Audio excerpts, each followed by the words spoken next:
Started here. Good evening, everyone. This is a regular meeting of the Ferndale Board of Education being held Monday, February 22nd, 2021.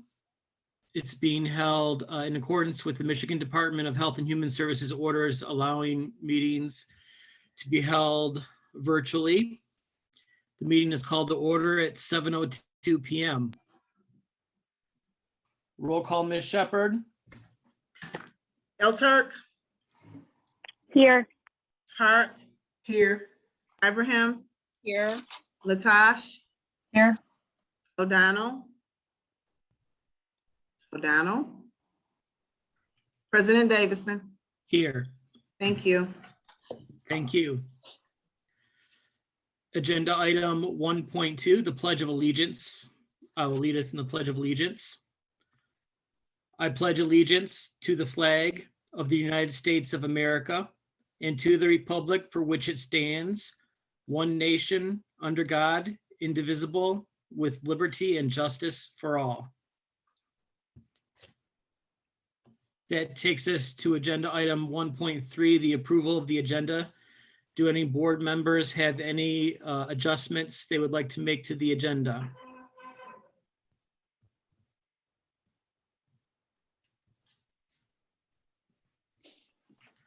All right, seeing none, the agenda is approved as it is.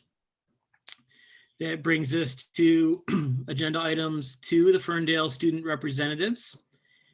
Is Kai Walker with us tonight from Ferndale High School?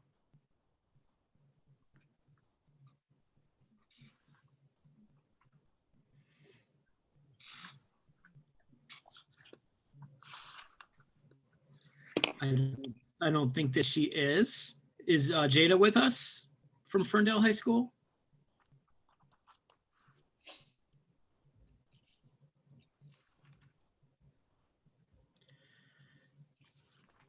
I don't think Jada is with us either.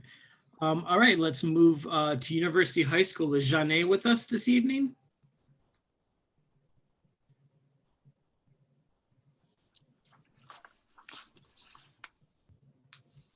I thought I'd seen her earlier when I was flipping through. Yeah, I see her there. She's on mute. I'm not sure if she's trying to unmute, but I see her there also. Janae won't be able to present, and she asked me to take her place tonight. Oh, wonderful. Thank Thank you, Jaslyn. All right, thanks, Jess. No problem. Good evening, everybody. My name is Jaslyn Coles. I am the junior representative for University High School, and here are the UHS announcements. Basketball is back to our varsity and junior varsity teams. Although spectators are limited, it is good to have sports again, especially for our seniors who are graduating in just a few more months. The rest of the basketball games for the month are our home games. This Wednesday and Friday are the boys' junior varsity and varsity basketball games. This Wednesday, the 24th, there's also a virtual meeting from 6 to 7 p.m. based on family financial planning and support. This Friday at 6 p.m., UHS Student Council is holding a Black History Month movie night at 6 p.m. This year's movie is Selma. This month, we are also holding a Black Voices Writing Competition. All entries for our competition are due by Friday, the 26th. The first prize is a $50 gift card. All forms of writing are accepted. We are also holding for our student union this Friday. We are passing out donations of coats and clothing for the homeless and other families within our school district. And Ms. Thomas, which is one of our teachers, are holding a virtual SAT camp Friday, February 5th. And we have another upcoming SAT camp this Friday, 9 a.m. to 11 a.m. C2 Pipeline, which is accepting new students, continues its regular programming of virtual meetings at 2:30 via Zoom. Today, they had an activity based on photography. Tomorrow, they are focusing on career-based information. Wednesdays, the students are doing a fashion engineering activity. And Friday, they are doing a survival activity. Majority of our programs and clubs are making the most of the virtual times we are currently in, such as the National Honor Society, Newspaper Club, and Art Club. Art clubs are still taking place virtually every Monday, 3 p.m., and the members of the club even have the opportunity to enter their artwork into a virtual art museum for other students to see. And that is the end of our announcements. If you have any questions, please let me know. Thank you. Thanks, Jaslyn. Thank you, Jaslyn. It's wonderful to hear about everything happening at UHS.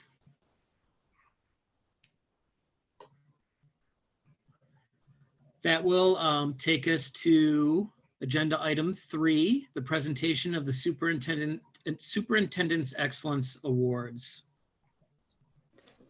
Well, good evening, everyone. This month we have 2 recipients of the award, and I'm going to read a few words of each of their nomination forms. Their nominator is here as well, their teacher, so we'll give them a moment after I speak to say a few words, and then we'll give the student a moment to say anything that they would like to share as well. Our first recipient this month is Miss Morgan Hill. She was nominated by Miss Harris. Morgan is a student at Ferndale Upper Elementary School. And here's what Miss Harris has to say about Morgan. Morgan is determined to do well in school. She comes to class meets early, she stays late, and one of her most significant factors in her achievement is her perseverance. Morgan works her hardest, she's determined in everything she does, and always goes above and beyond by attending extra sessions. This is my favorite line of the submission. Morgan is a talented songbird, and Ms. Harris, you'll explain that to us a little bit in a moment. Morgan is a sweet student. She's always the last to leave. She's always the student who wishes everyone a goodbye on the way out of virtual class. Morgan, you've done great work this semester in a really difficult situation.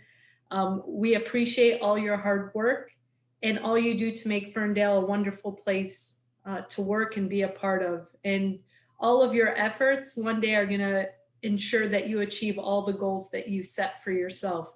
We're so proud of you, and it's with extreme pleasure to give you this award on behalf of the district. So congratulations. And then Ms. Harris, anything you'd like to add, please? I think it was said in the document, but Morgan, you know this. You are the little engine that tries and tries and tries, and your attitude is your most defining feature. I also wanted to add that since I sent in the documentation that we got our standardized testing scores back, and Morgan has made a year's growth in the time that she started with me in August till now. So we know that she's just going to continue to do better and better things. So congratulations, you deserve it. Morgan, there'll be something for you in the mail, your award later this week. So look out for that, and they'll have a small token of our appreciation as well. Thank you. All right. Anything you'd like to say? No. You're good? All right. Well, congratulations again. All right.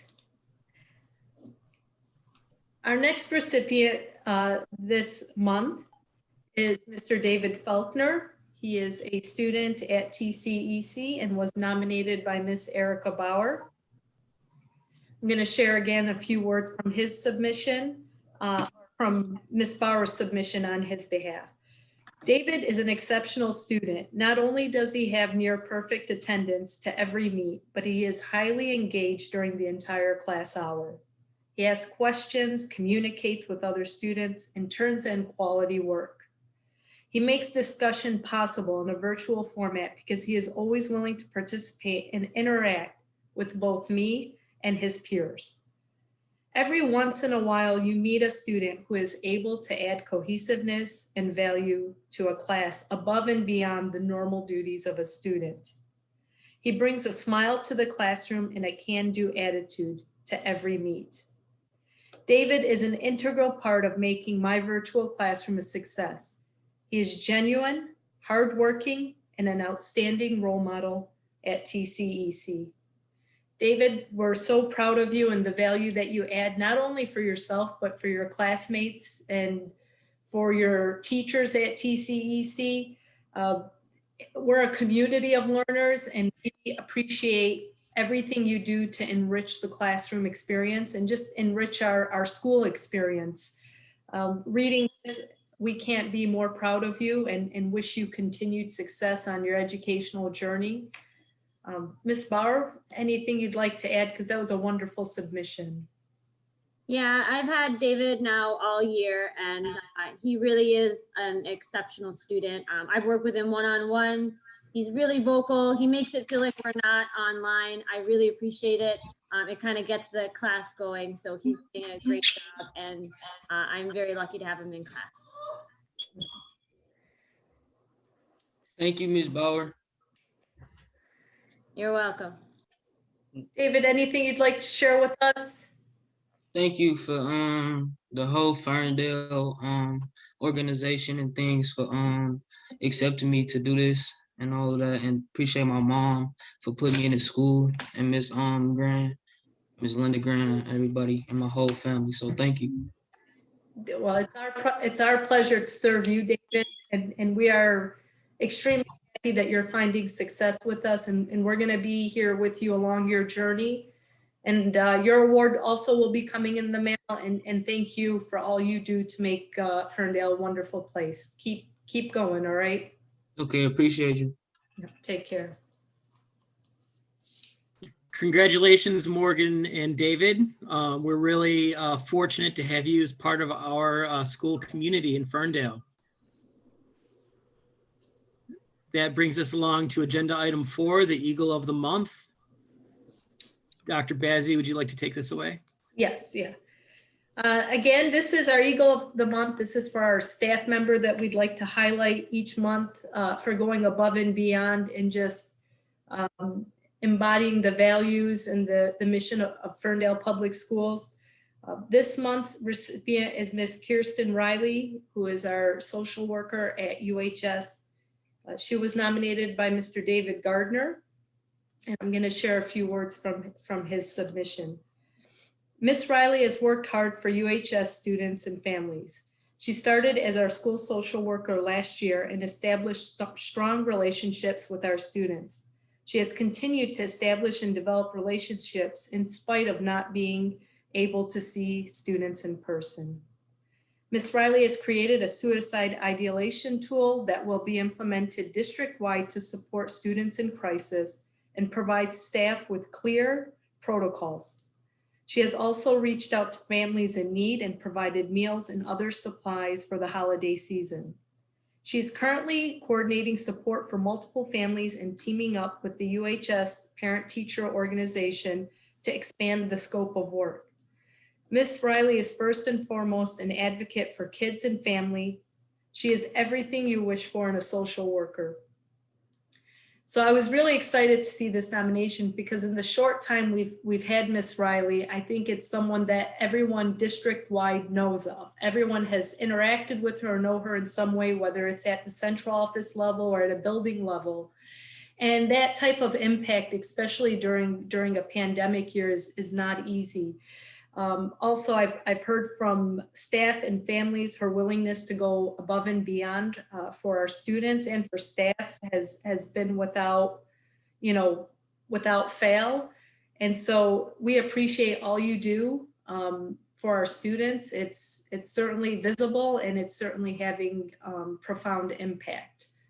So congratulations for the award. And then David, if anything you'd like to add. I'd just like to add that Mrs. Riley is definitely an advocate for our families and for our kids. She sees the need, she addresses it, she reaches out for help. She's really just driven to do everything that she can in her power, even if she can't get any help. Like I actually have to make sure I say, Mrs. Riley, you need any help with this? Like I have to force myself on her because she's just that determined. So I'm just really grateful to have her on our team. She really fits the UHS way. And I just want to say congratulations, Mrs. Riley.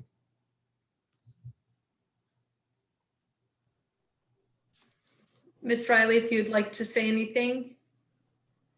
Yes, thank you so much, Mr. Gardner. I'm just so excited to be a part of UHS, and it could be my second year, it could be my 50th year. I mean, my motivation is not going away.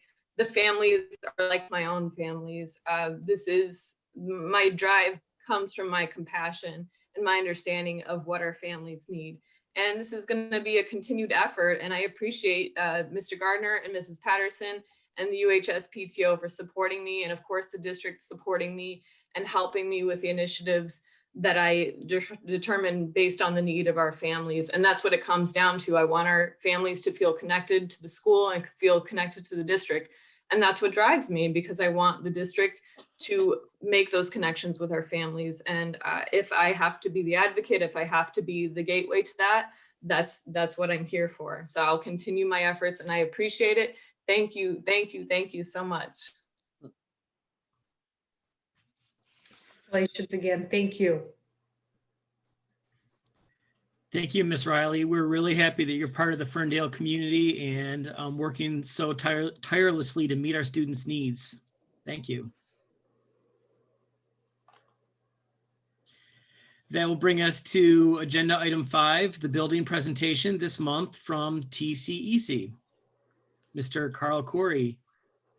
Good evening, everybody. Thank you for having me.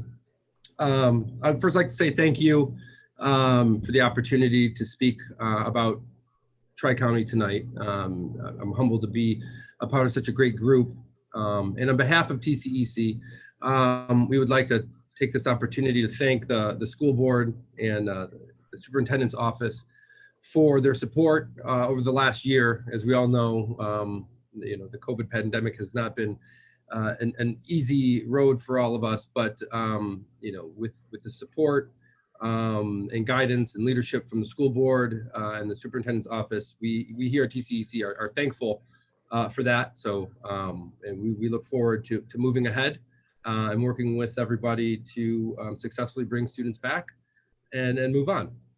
So with that said, TCEC strives to continue academic growth for student success, innovative approaches to attracting students and providing 21st century, and to continue to lead our local region and program is our goal here at TCEC. So we're going to talk about some of those few things tonight, and please at any point in time, if anybody has any questions or comments, feel free to just chime in at any time. You don't have to necessarily wait to the end if something inspires you. So Dr. Bazzi, if we could go on to the next slide. Just kind of an overview snapshot of TCEC. I know a lot of people necessarily aren't familiar with our day-to-day or some of our logistics. So looking at, first and foremost, our enrollment, 359 pupils, 456 adults. If we had this conversation in July, I don't know if I would have been so confident in those type of numbers.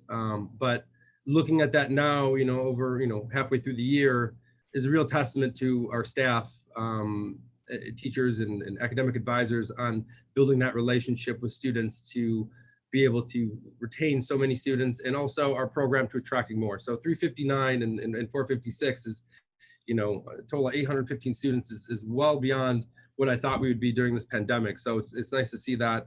And, we approximate about another 100 adult students to enroll with our program for the remainder of the academic school year ahead. Course completion, currently we're at 1,638 courses compared to last year, 1,495. So, 143 classes or so increase is nice to see. It's even nicer when you start looking at, the educational environment all around Metro Detroit and student participation and how big of a struggle that is for many districts and schools. But, here at TCEC, we were prepared for such a thing. Having a virtual program, a hybrid program, a dedicated staff really goes, again, to show you our students' dedication to the program, as well as our staffs. Again, 39 graduates, small increase from last year. This time it was 31. Again, a testament to our students and staff working hard. More, recent responses for our survey, Return to School. 86% of our students responded, which again, from my chair is a very impressive number. Looking at sometimes the difficulty we have communicating with some students, whether it's working multiple jobs or taking care of family members or changing phone numbers, etc. Have such a great response, a high response of 86% is encouraging, in which 58 of those have chosen the hybrid model to come back to return to school, and 251 will remain virtual. So very, very pleased to see that. And again, our funding sources, again, unique from your traditional schools. TCEC has multiple 4 funding sources, main ones: the Workforce Initiative, or WIOA, the Section 107. Both of those are adult ed grants that we receive yearly through our application process. Of course, our Title I for local support of our at-risk students and population, and of course, our general budget. And then what we'll talk about a little bit later is additional grants and opportunities we here at TCEC have gone out to find and help with the funding sources and the ability to implement programming for our students that not only attracts them to our building, but more importantly, prepares them for the real world and secondary schools and things of that nature. So next slide. Looking at our big rocks in no particular order: teaching and learning in a blended model, school climate and culture, and post-secondary and career preparation. Through our teaching and learning, we have the ability to have small groups and our one-on-one instruction and intervention through mostly our title program. A variety of learning approaches, as you would expect, an alternative school and adult education, looking to reach students in an alternative way is key. And I think we were very successful at doing that. We'll point that out a little bit later. Professional learning focus, student discourse. Again, looking at those variety of approaches in the classroom. Student discourse is something that this year we've really focused on to get students involved in the class, to participate, again, in a non-traditional way, to be a part of the conversation, to be a part of the lesson, opposed to just listening and learning and taking notes, but actually be involved. School climate and culture, again, very big, especially the SEL. Many of our students come to us with some emotional, obstacles and some educational hurdles that we work together with to create an environment for our students to feel comfortable. Restorative practices have been very successful for us, and getting to know the students and having our circles, even virtually, still very impactful. Staff team building and positive relationships are also big components of our program here.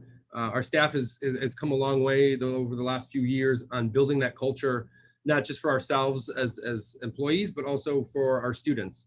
And I think working together as a staff, whether it is through Midwest Equities, whether it's through Oakland schools, taking advantage of those opportunities, learning and building, really has improved the culture and climate of our program, which I believe bleeds into the classroom, virtually or in person.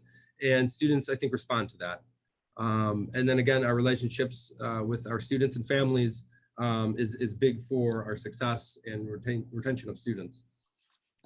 Post-secondary education and exploration and professional certificate program, really, I think that's our claim to fame and what separates us from other programs in the area, other districts. And I think that's really what we can hang our hat on and say that we can offer something to our students in addition to just high school education and diploma, preparing them for the real world, getting them educated, but also trained in specific fields, high demand fields that will provide opportunity for a career or job to help support themselves, their families, and really go from there. So those are all significant things. And again, doing those with our partners.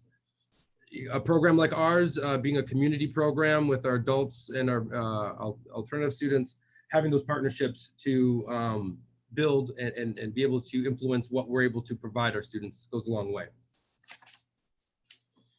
Kind of make things easy. Lots of, some things can be confusing for a lot of people. This flow chart that we have here that really working with Midwest really helps us and others understand where we are in relationship to the district's strategic plan, and really kind of gives a good visual aid to those who are learning our program to see what are our initiatives and our goals. Tonight, we're going to just focus on 3, although I'd love to spend all the time talking about all of these, but for empowerment, we're going to look at community outreach and For excellence, we're going to look at career pathways. And again, for environment, we're going to look at our funding sources and program opportunities.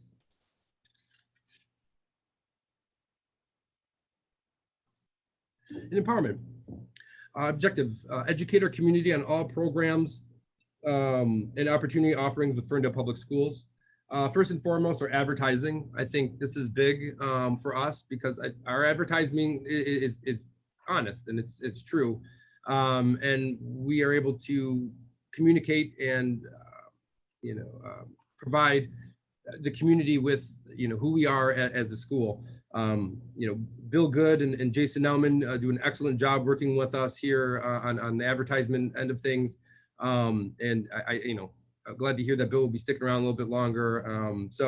And Jason, of course, with his insight. So advertisement, local presentation. This has been a little bit difficult, obviously, over the last year. But really being a part of the community, whether it's faith-based organizations, K-8 schools around our local community, getting in there, spreading the word so people know who we are and what opportunities they have. Our expanded learning opportunities and building community partners. Again, things like Michigan Works. We have a new location in Pontiac this year. The state came to us and said there was an opportunity for the Pontiac Michigan Works to have a partner. We were honored to be thought of, and we were happily took on that task and have moved forward with that, and great things lie ahead. But again, those community partners, working with them really is a double-end resource, whether we are able to work with students and refer them to those local agencies and vice versa, those agencies knowing who we are and referring students to us.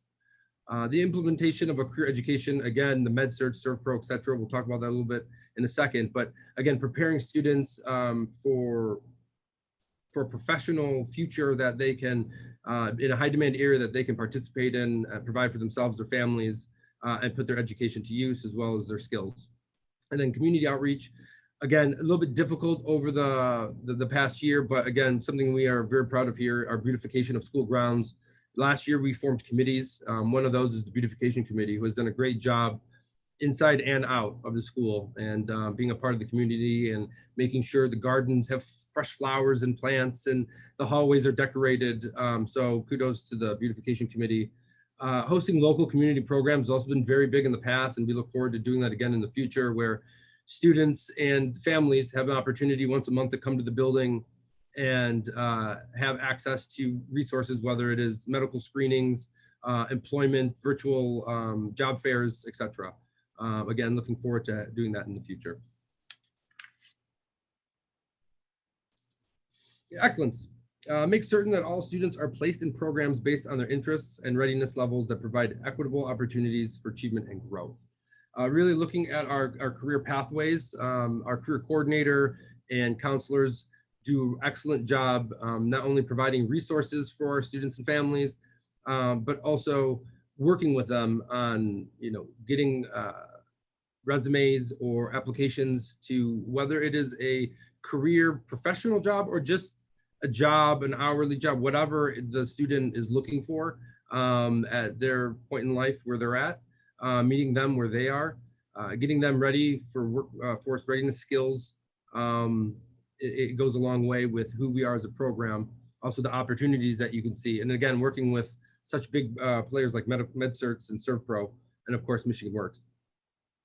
Again, looking at expanding on our professional certificate program, but currently our healthcare, medical and dental assistants, IT, skilled trades, mitigation and such, really speaks to our partnership in the community, high demand areas, and always looking at that and staying on top of the workforce in the Metro Detroit area and where our students would have an opportunity to join or their interests may be. So regular surveys of our students and families of what's interesting them and what career paths that they would like to see that we can provide for them.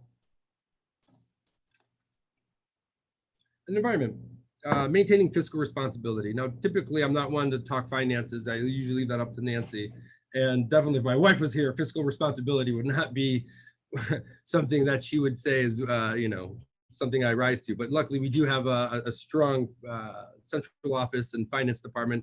Nancy and the team do a really great job working with us But what we like to do here at TCEC is look at our funding sources, but also try to find additional sources that we can do to add additional programming. And again, give the flexibility to the district to work within the budget to provide opportunity across the district. So looking at regional assistant grant, Oakland Schools, that was a recent grant that we received for just over $10,000. That's part of being a CSI school that we work with Oakland Schools on not only improving the educational implementation of programming, but also with our staff and development of high quality professional development learning community. Deferred Section 107, we had the opportunity to apply for additional funds. As I mentioned previously, 107 is our grant that we receive for adult education, but there's an opportunity every year for deferred funds. These are funds that weren't spent by local districts in Region 10, which we are part of, which is basically Oakland County and some Wayne County schools, that was unspent from the year previous. So the region provides an opportunity for schools to apply for those grants, which we've done and accumulating over $200,000 for this year. Additional funding with that Pontiac program that we discussed earlier, another $114,000. And that program also giving us the opportunity to not only reach a different part of the community we didn't really get to in Northern Oakland County, but it'll give us that window to communicate with that local community of who we are and attracting students, that we would be able to use that facility as a satellite for not only our adult, but our pupil students as well. And then something I'm really excited to talk about is our Future for Frontliners. The state and federal government provided an opportunity for adult students 18 and up who were frontliner over the past year, and they enroll in our school here. We have 16 to 32. If students by enrolling get a $500 Future for Frontliner reimbursement to the district. So right now with the number of students we have, it's 16,000. Now, if any of those students are to graduate in the calendar year, in the school year, there's an additional 500, which would potentially give us $32,000 for the district to use in a general fund source. So as we try to promote that program, it's still on, and I believe in the future they'll continue to do such a thing.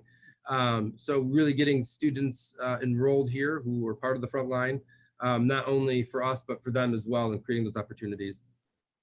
Also new this year. Carl, can I stop you for a second? Could you just explain what frontliners means? Yes, of course. Frontliners, anybody that is in a workforce, whether it is a medical workforce, construction, hospitality, restaurant, servers, cooks, anybody that is still going to a physical employment over the course of the last year during the pandemic. So if anybody listening to this or knows anybody that is a frontliner, and they're looking for still a high school education, if they enroll here at Ferndale, yes, the district receives that $500 for their enrollment, but they also themselves will receive funds and grant opportunities to help pay for secondary, post-secondary schools or a training program if they want to continue on in the field that they're in. So again, anybody that's involved with frontline work, whether it's medical, food, service, and etc. Construction. Thank you. Integrated English Literacy, or IELCE. Again, last year, if you recall, we had the conversation, we expanded our ESL program from approximately 40 students to roughly 160. We were on the trajectory to keep growing that program over 200, but again, with the pandemic, it kind of curbed things for a minute, but we still have our relationships with our local organizations, the Pontiac location as mentioned, the Ferndale Free Methodist Church, St. Mary's Church, Immaculate Conception in Madison Heights, Warren. So we still have those relationships. We're still providing our ESL students education virtually, of course. We look forward to having them back into a physical building eventually, so we can also continue to grow our ESL program. But that extra $32,000 for IELCE is specifically for those ESL students who are looking to not only get their education or citizenship, but also their career and professional development. And then 23A is our relationship we have with Graduation Alliance. This is something that we've had in the district for quite some time. Last year's number was approximately 18,700. And these are students through Graduation Alliance that unfortunately through TCEC, they get dropped, whether through count or lack of participation. We have an opportunity to still educate those students through our district, and that's through Graduation Alliance. And that again provides, you know, some funding there for us to use as a district on however we would like to see. And just and things on some points of pride that we have here. You know, TCEC, we're a well-organized and dedicated staff. I don't, you know, I'm sure you can probably hear this from every principal who gives a presentation, but as far as the staff goes, I don't know if there's a staff that is as dedicated to our students and educational process as ours. As you can see with our enrollment, our participation, our course completions, graduation rates, et cetera, have all continued to go up over the course of the last 3 to 4 years. And I anticipate that continues to grow and moving that needle. So our staff, kudos to them. We're committed to continuous improvement. You know, we're never satisfied with where we are. We always have the idea that there's room for improvement, whether it's professionally, educationally, however that is with our students. So in having that mentality, I think again, relates to the students and bleeds into the classroom, where students are able to pick up that type of philosophy and approach to their own life and education. Love for education and our students. You know, this is not an easy job, as you all know. And for our staff to stick around for the years that they have and dedicated to our students, and the relationships that you see with our students and staff is something I haven't seen in any other program in my time. And of course, focus on fun. Let's not forget who we are. It's here to educate students, but also doing it in a way that is fun and enjoy our time here together as students, staff, co-workers, etc. So we always try to have a little bit of fun and encourage students to have fun themselves. And I think that keeps us unique and entertaining as a program. And it's a joy to come to work every day. I can tell you that from my end. Having such a great group of people and students really makes the work go by and makes you really want to get involved on a daily basis. That basically concludes our presentation. I'm happy to answer any questions for anybody who would like any more information on TCEC. You can go to our website, gotcec.com, answer some questions there. You can contact myself or Ms. Walters, as you see, or you can contact our enrollment secretaries or any of our advisors if you'd like to talk to them. So all of the resources there at GoTCEC, and we're happy to answer or help anybody in any way that we can. So again, thank you to the school board and Dr. Bazzi for giving me the opportunity to speak on behalf of TCEC. I'm looking forward to our return to school, getting back in the building on a regular basis with our students and providing them with the resources, love, and compassion that they want and need, and get out of the house for a minute. So thank you. Any questions? I'll be happy to answer.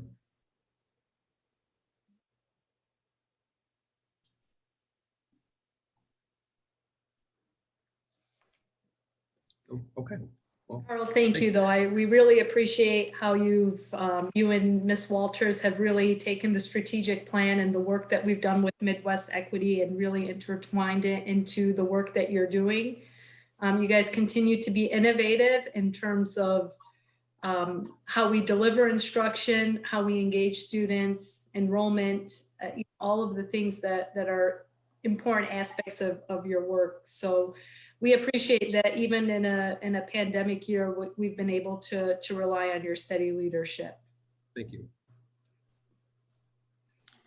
Yeah, I just want to reiterate, we really appreciate the model that TCEC is. It's a model, well-regarded school for high school students that haven't had success in regular schools, as well as adults seeking to finish their diplomas. It's a really fantastic part of our district, that really valued part.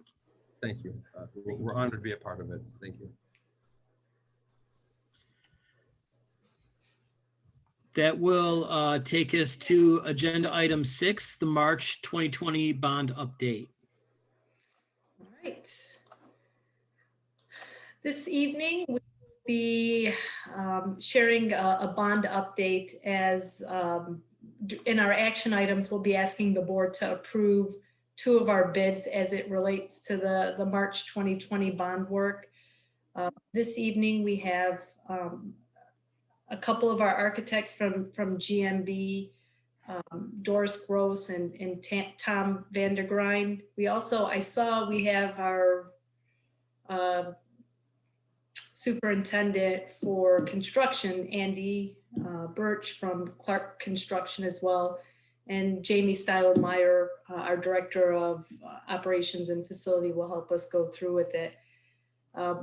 Just to give you a little bit of update, we've been doing a lot of work as it relates to FECC, the Early Childhood Center, Ferndale Upper, as we have major renovations going on this summer in those buildings, as well as the new elementary design process.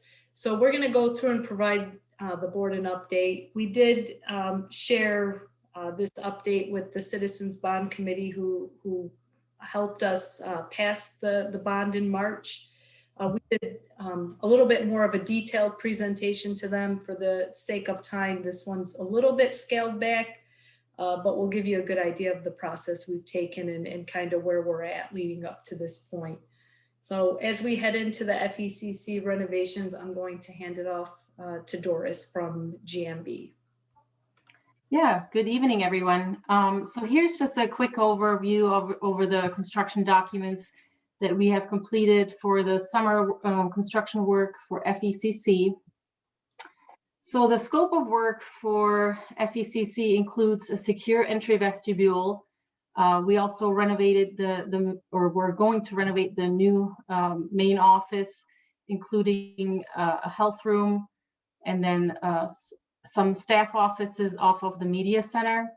Also a new conference room or renovations to the conference room, and relocation of the swing and the ball pit in the gross motor area to a new space, as well as some playground renovations. So what you see here is the floor plan of the FECC. The blue shaded areas are all the areas that will receive some form of renovation. So right near the main entrance is a secure entry vestibule. We're adding a second set of doors, and that will allow visitors to go through the front office, check in with the receptionist, and then go into the school. Across from that office area is the renovated conference room. There are also some renovations in the staff lounge, new floor finishes, new casework. And then the yellow shaded areas are the new offices. So there are 2 larger offices and then a smaller office. And then up above is that gross motor area. So this is what the front office will look like. New reception desk with natural wood finish look, and then also an abstract fern detail embedded into the reception desk with the Ferndale logo behind the desk on that green wall. And then some ceiling element, a nice wood ceiling. Also included is a seating area and some new finishes throughout. If you want to move on to the next slide. Doris, I just wanted to mention too, if you want to go back a slide, they're expanding the windows there so that the receptionist will have a better view of the people coming into the front doors. Yep, thanks for mentioning that. Yeah, visibility is a great feature here that adds another layer of security so that the receptionist will see who approaches the building. Yeah, one of the things we're doing in this project is we are actually, we're moving, like Doris had mentioned, the gross motor skills room, which is currently in room 14. We're moving that into room 9, which currently is a storage / staff workroom. We're creating a new workroom, which was the old district MDF, the technology head end room, which is really unused at this point. I know they have a lot of storage and stuff in there. So we're repurposing that room. You can see there the A135 on the drawing into the new workroom. And then we're moving the ball pit and the swing into the classroom behind it. So we're creating a new special needs motor skills classroom. But the exciting part of that is this building is really up to capacity. There was no way to add any additions. And by moving the workroom here and the gross motor skills room here and creating those new small offices, that is going to free up rooms 14 and 15 to be used as an expansion classroom, really at minimal additional cost. And it is going to be actually one of the largest rooms in the building, which is exciting because now we'll have some added capacity with very little cost. Next slide, please. And I know we've talked about this at length, but I just wanted to mention we are renovating the entire playground at FECC this summer. That will be provided by using sinking fund money. We're pretty excited. We've actually already received all the equipment, and then the work will begin as soon as the kids are out in the summer.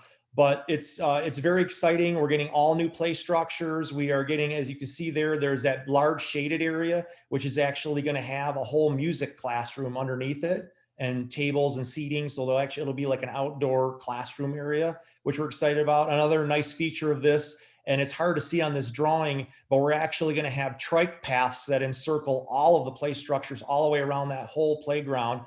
So it'll give the kids a lot of exercise and mobility, which is a very exciting part of that project. So moving over to Fuel and the renovations that we're doing there this summer. So the scope of work at Fuel includes also a new secured entry vestibule, as well as a new entry canopy. Again, a new main office and health room, as well as new playground equipment, and then some roofing improvements. So on this slide, you see the floor plan. Again, the blue shaded areas are all the renovated areas. The yellow ones are flooring replacement. And then there's also some mechanical replacement in each of the classrooms, getting new mechanical units. And then the main renovation area is the front office, and then the art room and the classroom over to the right in that image. So here's a rendering of the new entry canopy. We're actually raising the canopy to allow for more natural daylight and just better visibility. The interior organization of the office includes relocation of the existing principal office and kind of swapping that out with the reception area, so that the receptionist is closer to the main entry and has the visibility to the exterior of the building and can see who approaches the building. Here's a night shot of the new canopy with lighting underneath, and then a new logo, the Ferndale logo on the facade of the media center. This is the interior view of the lobby area, that secure entry vestibule, or just past that vestibule, with some acoustic suspended ceiling clouds. And this is the reception desk, very similar to ECC. We wanted to establish some kind of a theme throughout, but yet still be a little bit different, so that the feature wall and the ceiling is slightly different. But again, it has a seating area, and just it's right up against the window for the visibility. Here's a different view of the entry area.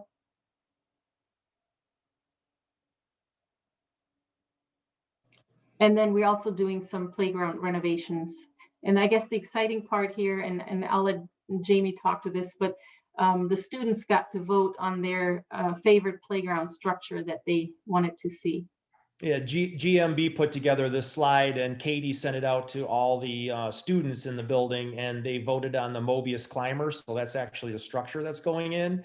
And throughout the bond, we're going to do this wherever we can to try and involve the public as much as we can on some of these design decisions. So it was pretty exciting. And I heard from some of the children that said they were excited to vote, and we're anxious to see that equipment go in this summer. So this takes us to the new lower elementary design process that we've been really since the bond passed back in March. We've put together an elementary design team made up of course, the principal, Miss Diana Keefe, as well as different teachers, administrators, architects who have really, up until this point, helped us through the process of designing spaces, which we'll get a little bit into as we get through the rest of the presentation. This design team went to a number of elementary schools. Here are all the ones that we have visited to kind of get inspiration and really to understand size and space and number of students in building and flow of building and learning spaces and different features that we were able to see in different tours that we went to. So this process, although very long, was well worth it. I do believe that it got us to a point where we as a team were comfortable with the space options that we've selected for each of the, each of the different spaces within the elementary school. This design team will help us continue as we continue to design out the space. The first part that we've completed is really assigning square footage to the different spaces that we have. And now we'll start getting into putting this puzzle together as we continue. So I'm going to If I could comment on the, yeah, it's all yours. if I can comment on the tours a little bit, I'm going to just comment just a little bit on that list yet. We're at a milestone right now. We've got basically the program completed, which is a space program of the new elementary. And we're going to show you a piece of that here towards the end. And I don't remember who else was with. Was it Oliver, the brother came over? Got a little bit of background noise here. Okay. So the process we went through, the first thing we did with your design team was went through a 21st century education, kind of a concepts and trends presentation, and looked at the things that are out there right now as it relates to newer facilities. And then your group helped kind of prioritize the things we were looking for, which helped us find some, which schools we'd go and look at. About half the schools we went to were very much about educational concepts, the first component. Then, as Danya said, we went back to some tours later in the process to kind of verify some of the space sizes, so your group felt comfortable with some of the sizes of the things we were selecting. Intentionally, these are all very different schools to show us different kinds of ways people are providing 21st century education. From that, we then started meeting with your team and went through developing those priorities to develop this program, which you're going to see a little piece of it at the end. So the next slide, what we have is we're showing you there are three unique, we're highlighting basically three unique parts of the program in this building, just for the sake of time. The first one is an extended learning area. This is an example of one you see here. And the extended learning area is a concept very common in some of the newer facilities where you have a non-assigned educational space that helps organize classrooms around it. It allows for the classroom to expand for more room when it needs it, especially for group work and certain project things are happening. It also promotes the teaming concept of classrooms being able to team together and developing a sense of community amongst the classrooms. It's also another feature of it is it helps to break down the scale of a building. As the building gets large, especially with younger children, you try to work to break the scale down. So this space lets you organize the classrooms around it. We're going to organize them by grade level to create neighborhoods for educational work, basically a small learning community that helps that feel like a smaller community for each child in the classrooms. There's some neuroscience studies too that say it's very helpful to let students have a space immediately accessible from the classroom that's a different environment to work on some of their learning. Those different environments stimulate the brain differently with the same kind of content. So it helps educationally very much so. So we have a few images of those. This is an example in Midland of their elementary that we saw. The classrooms are on either side. They had actually roll up garage door style windows that opened that let the classrooms expand into there. The next photo I think is of an elementary we went to in Mattawan, a little larger scaled wing, but again, you see some areas where there's hard surface for wet, messy, dirty work, and then soft surface for some group work, collaboration. Classrooms, again, organized around this space. And I think the next image is of Fitzgerald School, Westview Elementary. Again, just a little different take on it, but a space outside the classrooms could come into. This one was a little more formal in terms of the seating layout. And the next piece, a unique component, number 2, is the breakout spaces, and they're typically associated in the extended learning area. So there's these small rooms like you're seeing here that allow for small group work when you need a little acoustical privacy, but they also allow an area for staff to use to bring students in when they need some focused assistance with a student and some staff members. Again, located typically in the extended learning area. This was an example we saw at the Midland School. The next slides are showing the last unique thing I guess we're going to show you in terms of images today is a kind of a mudroom concept. And we're going to have 2 classrooms sharing a mudroom similar to this, where the cubbies are located there for their locker storage kind of component, and then restroom facilities and some storage as well in there. These spaces have access to the outside. Classrooms on either side are sharing this. So again, 2 classrooms to one of these. One of its main functions is it really cleans up and contains the wet and dirty area kind of stuff. That's a part of what the kids bring in. And then it also pulls the lockers out of the corridor, which lets those extended learning areas you saw earlier in those images occur. If the hallways are full of lockers, the learning that happens in those spaces between classrooms doesn't work as well. It's very limited. So this concept lets us pull those lockers out of there, making the center of the building much more usable for educational kind of spaces.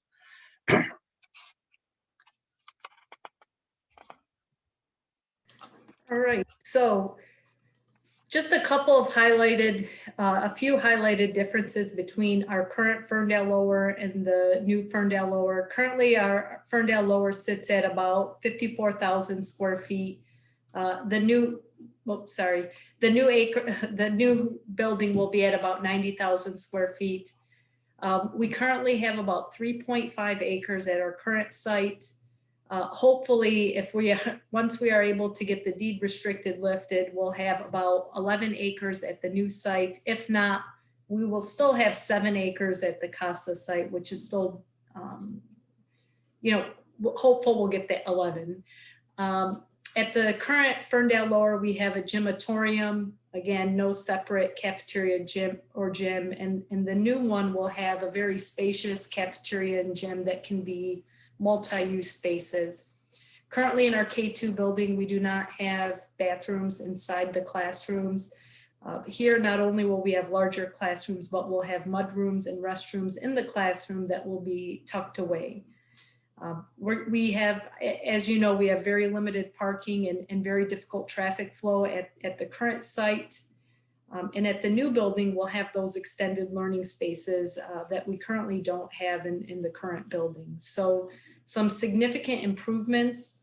Really, we are looking to build a building that can last another 100 years as the current Ferndale Lower did the district well. So a lot of improvements. Some other highlighted things to notate is currently our average classroom size is about 700 square feet. They're roughly 660 to 740. Now we do have our newer classrooms that were built as an addition that are at 1175, but that's the exception. There are only a few newer classrooms. Our current music space is 693 feet, and that will get a significant upgrade. It'll be well over 1,000 square feet in the new building. Our new media center, our current media center is at about 1,840 square feet, and that will be well over, I forget the number exactly, but that will be significantly larger. Similarly with the art classroom, our current gym is about 4,300 square feet. Our new gym will be at 5,600 square feet. Again, no flexible space, no STEM maker space, which these are all spaces that we will be addressing once the new building is completed. Tom, I'll hand it off to you for the programming side. All right, you'll be able to open it up, hopefully.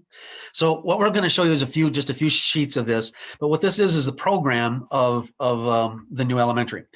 And so what it is it's a program of all the spaces in the building and the educational goals and concepts that your design team wants to implement.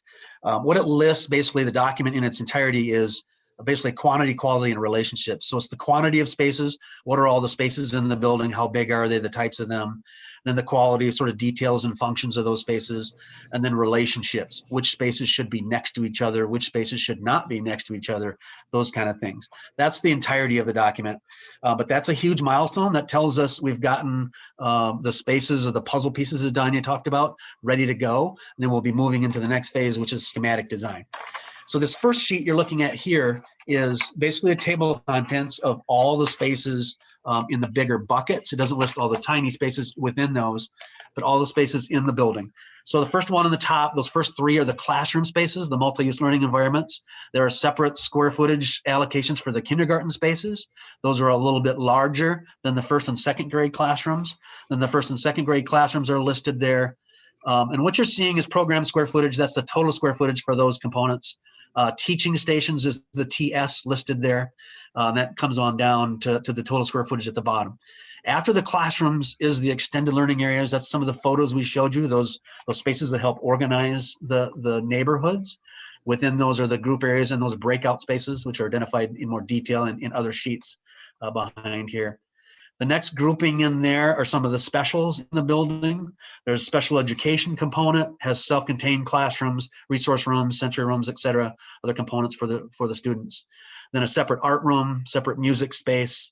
Then the media center is designed as a learning commons, very heavily project-based space, has a computer component, a computer commons component, and a STEM room component to it in terms of that whole media center number, which is the 4,000 square foot. As Donnie was showing you earlier, you have about 1,800 in your existing building. This whole suite will be around 4,000. The next piece is the physical education, primarily the gym there. And that is a standalone gym, which is a big difference. You have gym and cafeteria sharing a space right now. This will be a separate one for that physical education space. After that are some staff support, workrooms and offices for all the staff distributed throughout the building. The administration piece lists the main office and the secure entry component. Food service is the dedicated cafeterias, servery, and kitchen. Miscellaneous is primarily mechanical, electrical rooms, and janitorial kinds of things. That total, you can see the program total is around 90,000 square feet. That's our target we're shooting for. The next sheet below is a master plan of 3 additional teaching stations. So we're trying to be at least cognizant if we add some teaching stations. The design will show the original plan, and then where would one more classroom go for each neighborhood. That's what that master plan piece is. The next sheet I'm going to touch on very, very briefly. There's some design criteria on the top there. There's some story things I think are maybe important for you to hear. The team has gone through, we've decided that the design is important to reduce student perceived scale of the facility. That's that neighborhood concept. It's very helpful for young children to not feel that they're in a large building. So we're trying to break down that scale. Also trying to design to promote collaborative learning with multiple size venues and resources. And then the design to enhance individualized learning, providing those unique things that individual students need that is different. And everybody's different and what they might need. And the last one I'll highlight on there is just being sensitive to young learners, that there's design should be different for young children as it relates to older children even. The next sheet we're going to show you, I think, is a couple sheets. We can skip this one, Danya. And we're going to go past the kindergarten sheet, and we're going to stop at the first and second grade one, which is right there. And what we have is this is the space program for the first and second grade first and second grade classrooms. Kindergarten is very similar. They're just a little larger rooms at the kindergarten. What you're seeing here is basically the top piece below single-use, multi-use classroom is those 4 components: a primary activity area, the soft area, cave area for the students, the teacher desk, the general storage component. That all 4 of those together are basically what you might see as a traditional classroom. Those add up as different spaces. It's important we're trying to create zones in that area that's helpful for the children as well. That total, as you can see, is 945 square feet. That compares to what Danya was telling you in your existing building is, like 650 to 740 is the largest classrooms you have. So it's quite a bit larger in terms of the classroom space. The piece below that line, there's going to be a restroom, cubby, and mudroom. Those are the pieces that go together to create those mudroom kind of things that are similar to the slides you saw that we showed you earlier. So that total goes along with each of those classrooms. And so that's a total of about 1,250 square feet per classroom in terms of the classroom space and some of the resources that help them. They're being designed to be paired so that those mud rooms are shared between 2 different classrooms. So you can see this pretty substantial difference in square footage there to what you have right now. And that's pretty consistent along the board with the other spaces that we don't have time to go into every one tonight. The next sheet on there shows you a little bit of that idea of the relationships. And this is the relationships of how that's going to be organized. The 2 blue spaces show 2 individual classrooms, and they're going to be designed where those cubbies and that mudroom piece is in the middle with the restrooms that serve each one of those classrooms. And so that resource is a space that is where direct teaming can happen between those 2 classrooms. So they can pass in and out of those 2 classrooms through that space. They can do some fun things directly between those 2 classrooms, sharing that resource in the center. And then those also have direct outdoor access, so they can come and go from playground activities, et cetera, right into that wet mud area. And then that whole circle around the outside, that dash circle, is showing you that grade level neighborhood. And we're going to create that area around that extended learning area. That provides that teaming where all the classrooms can come to that extended learning area and do teaming amongst any one of the classrooms in that grade level. So that kind of gives you an understanding of how it's going to be laid out with those classrooms. And then replicated for a neighborhood for 1st grade, 1 for 2nd grade, and 1 for kindergarten. That's a little bit of a whirlwind there for you, but that's one example of the relationships that we're developing with your design team and how spaces work together. And we have those for all of the spaces in the building, but this is a pretty important one and kind of a unique feature for your classrooms. I think that was it, Danya, for this piece. We're going to go through. Yeah, we wanted to provide you an update of where we were up until this point as we look for approval for the bids at Ferndale Upper and the Early Childhood Center. So we felt it was a good time to provide an overall update with regards to all 3 projects that we're working on. Questions?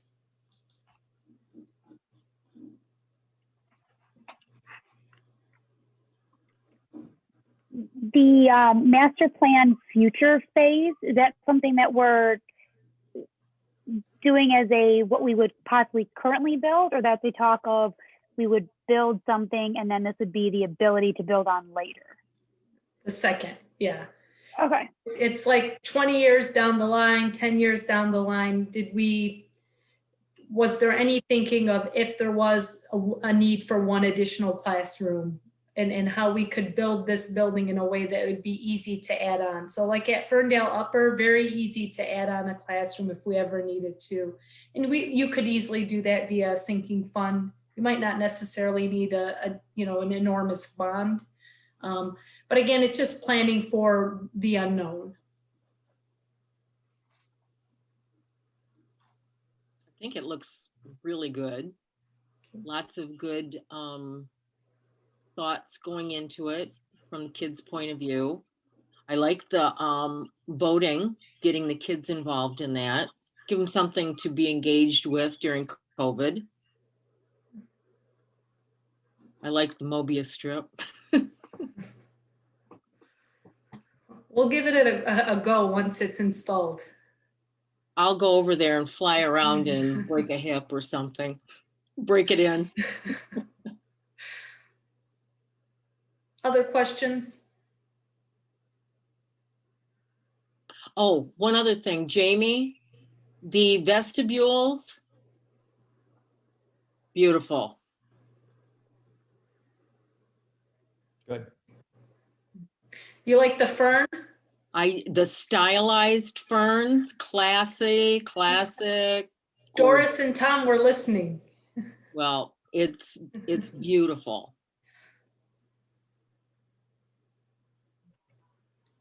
And I've got, sorry, just one more that I didn't think about when we had the previous meeting. The vestibules now, how are they differing from the current vestibules that we have now in terms of like from a safety standpoint? So currently we don't have secured vestibules in terms of having a double set of doors. So if I come to the office and I walk in, once I'm let in, I have access to the full building. So with the secured vestibule, you have 2 sets of doors, to where when they come in, they have to feed through the office. Now, let's say somebody walks in and like something outrageous, like they're holding a gun. The secretary will have the ability to lock the office as well as the second set of doors. There'll be that ability to lock them in the vestibule, which, you know, would slow down, hopefully, you know, somebody who would think this way. So again, right now we only have one set of doors, and we don't have the ability to control who can enter in the office or not, or who can get through the second set of doors. It's a good question. The other thing I wanted to mention is the glass that separates that new secure vestibule from the office will be school guard glass, which you cannot bust through. It's good. And we're spending, Thank you, I appreciate it. we're also spending some efforts, especially at Fuel, to relocate some things so that the people at the front desk have a better view of the parking lot where people are approaching the building, because they don't have that great view right now. And that's one of the things in terms of security kind of things that are recommended, is so you can see maybe an issue that's developing before it comes to your front door. So we're reorganizing that they have a better view of that. And then, like Danya said, once they get to the door, they can't, when you buzz them in, they don't have access to the school. They have to come directly into your office, check in with you before you even then buzz them into the school, which that you do not have now. Thank you, appreciate it.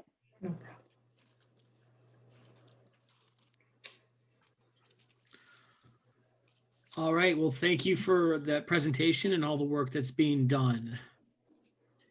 That will move us to agenda item 7, the resolution for the IRS closing agreement discussion. All right. We have Meg Hackett from Truin Law, who is going to help us take us through this. I apologize that we did not have the opportunity to discuss this like at a committee of the whole, but time is of the essence. And I wanted Meg to come on and explain this, because even though she's explained it to me 2 or 3 times, it's IRS, ORS, and I need an attorney to help walk us through this. So Meg, I'll pull up the resolution and you can tell me move up or down and just direct the traffic. Okay, thank you.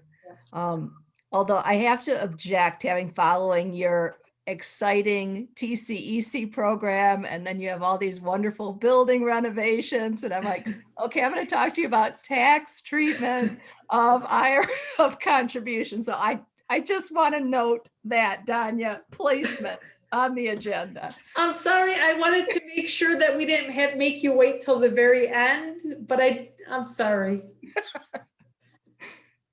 All right. Okay, so yeah, we'll just go right to the resolution there. Okay. And good. Well, all right, there we go. Okay, the situation we have here is that back in 2012, the Michigan Public School Employee Retirement Systems Act was amended to require additional 3% retiree health care contributions. And the issue that arose was, how do we treat these for tax purposes? Are these income for federal income tax purposes? Are these wages for FICA purposes? And unfortunately, since about 2012, the Internal Revenue Service has variously treated them, on occasion stating that they were subject to tax, other times saying that they were not subject to tax. So that's where these whereas clauses are discussing. We get to whereas clause 6, and in an effort to, or C rather, in an effort to obtain a system-wide determination from the IRS, the Office of Retirement Services, which administers MIPSers, the ORS, requested that the IRS issue a private letter ruling simply stating definitively these are exempt from income tax, they're exempt from FICA tax. This dragged on for an interminable period of time. The IRS declined to issue such a private letter ruling, but they finally agreed in late December, or at least that's when school districts were notified, as explained in this paragraph E, they agreed to enter into a closing agreement relative to these payments. And that closing agreement would set forth that the retiree healthcare contributions are exempt from federal income and FICA taxes. And it would be a determinative as to districts that participate in the closing agreement. So rather than having a system-wide pronouncement, we have an agreement that districts need to sign on to if they wish to rely upon that agreement as determinative of the treatment of these contributions. So as we look at paragraph G here, the proposed closing agreement has not yet been finalized. That's one of the wrinkles that you face as board members. So instead of me being in a position to say to you, we've reviewed the closing agreement, we've discussed it with tax counsel, here's what it says, here's what it means.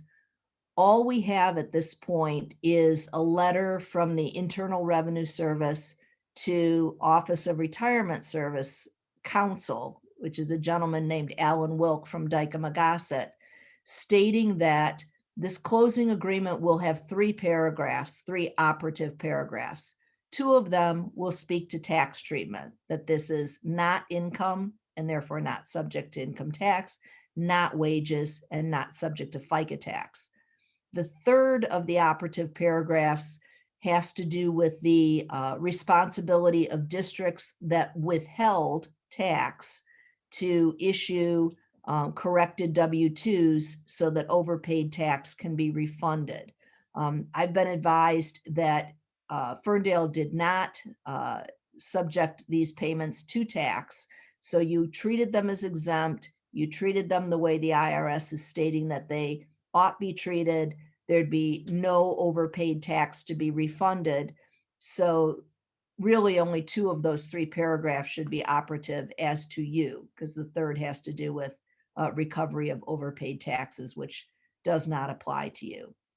So the closing agreement paragraphs don't set any kind of a time limit on the period that the IRS is agreeing to treat these funds as tax exempt, but there is a separate document. So you've got it right, Danya, we're at H there.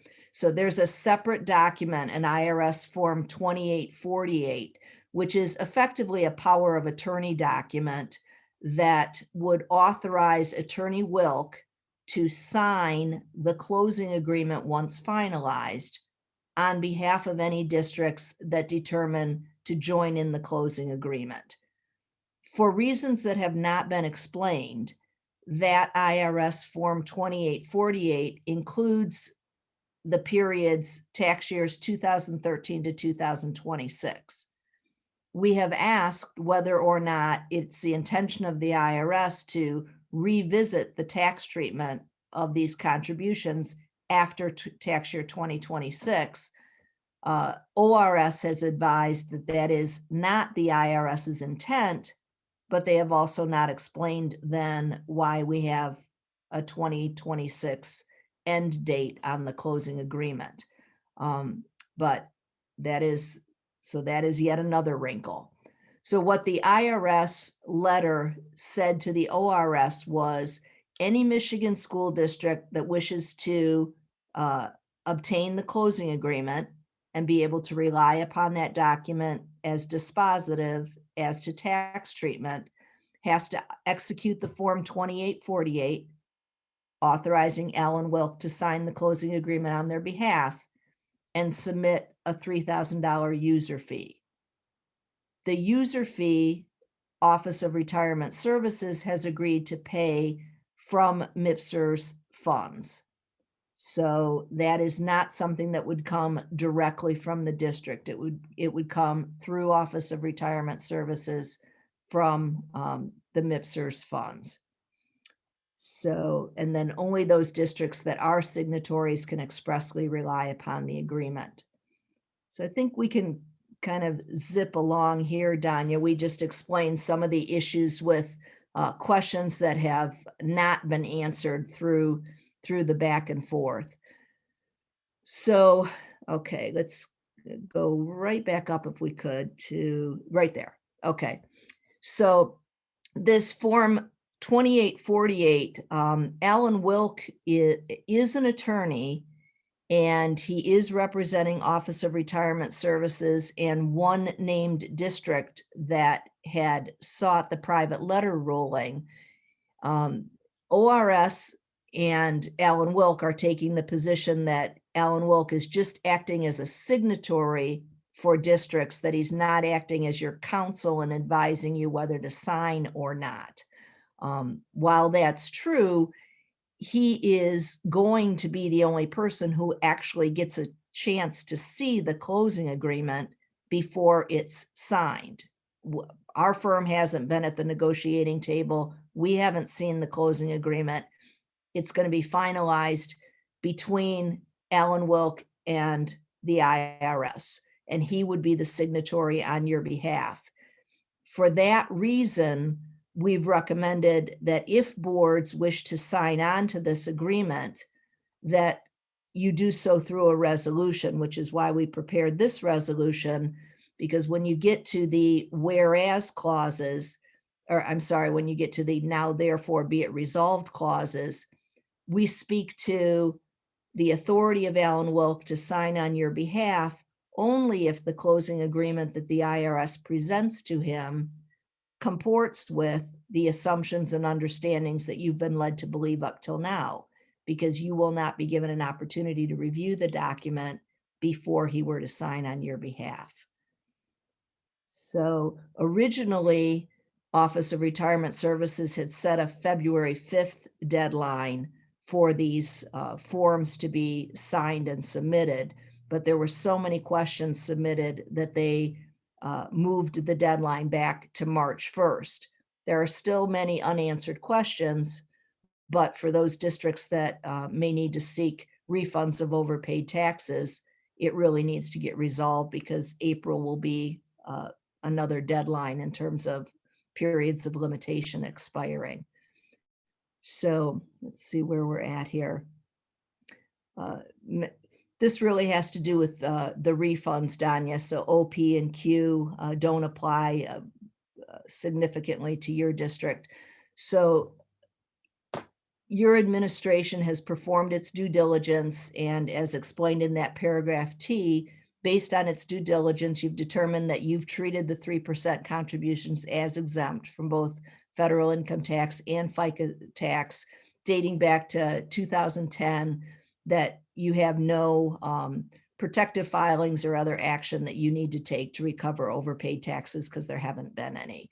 So what these now therefore clauses provide, if you determine to do so, is that you're stating that you're relying upon the communications that you've received from ORS and indirectly from Attorney Wilk through ORS to determine that it's in the best interest of the district to conclusively resolve, at least through 2026, the federal tax status of these 3% contributions. And then paragraph 2 authorizes and delegates authority to the superintendent to execute the IRS Form 2848, authorizing Wilk to sign the closing agreement once finalized, provided that, and these are the critical paragraphs we've put in, provided that agreement complies with law, provided that it contains the 3 operative paragraphs that are detailed above and no other provisions that are adverse to your district, provided that it covers at least the 2013 to 2026 tax years, and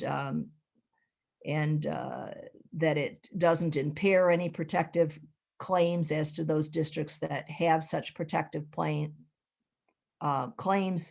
and that it's conditioned on ORS making that $3,000 payment, that there's not any payment directly due from you. And then the third paragraph here directs the superintendent to add language to the Form 2848 there's already language where the signer is saying, I certify that I have the authority to sign this, to execute this form on behalf of the taxpayer. But then we're going to add the language as set forth in the attached resolution adopted by the taxpayers governing board at a public meeting held on February 22nd, 2021. So that even though that form is being executed, it's being executed in conjunction with a resolution, making clear that you're not just giving a blank check to have any closing agreement presented signed, but only a closing agreement that actually comports with the information currently available to you. And then the resolution would direct the superintendent to forward that signed resolution along with the signed IRS Form 2848 to the address provided by ORS. So I'm sure that's completely clear and that you have no questions, but I will answer any questions that you may have. I liked looking at the swings better.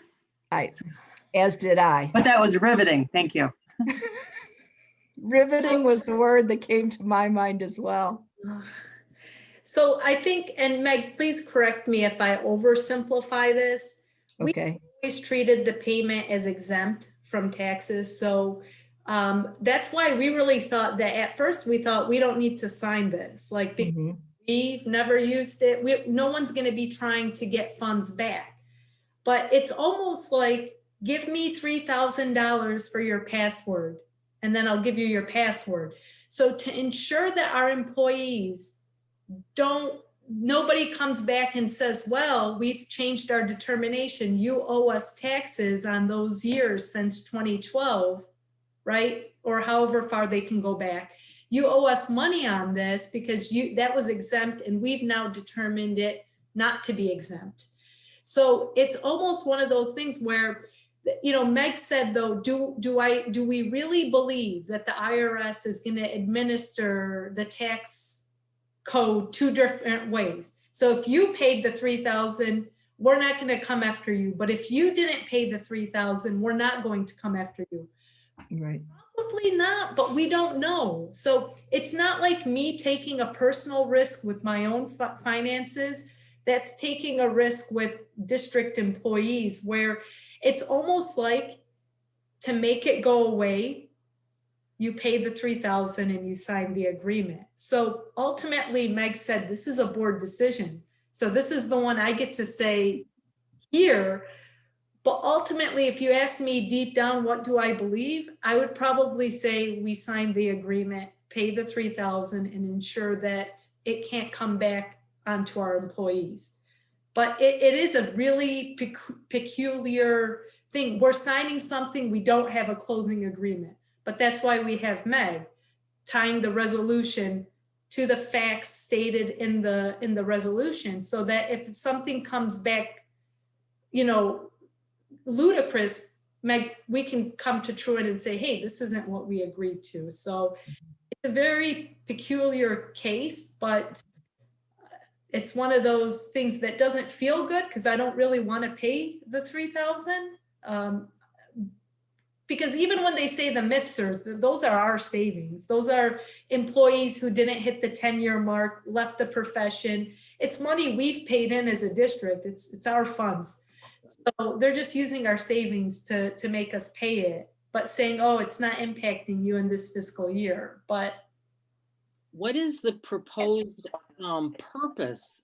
I mean, that's what I was thinking. What are they saying? Is the $3,000 administrative fees? Is it to pay for somebody doing some work? Wait, Black sorry, and but the way Meg described it, we as Ferndale Public Schools wouldn't be paying the $3,000. ORS is going to pay the $3,000. MIPSers. It's still our money, Sarah. It's like, say I left teaching profession after 5 years. We pay in a portion of the employee's MIPSer rates, right? And the employee pays a portion of their MIPSer rates.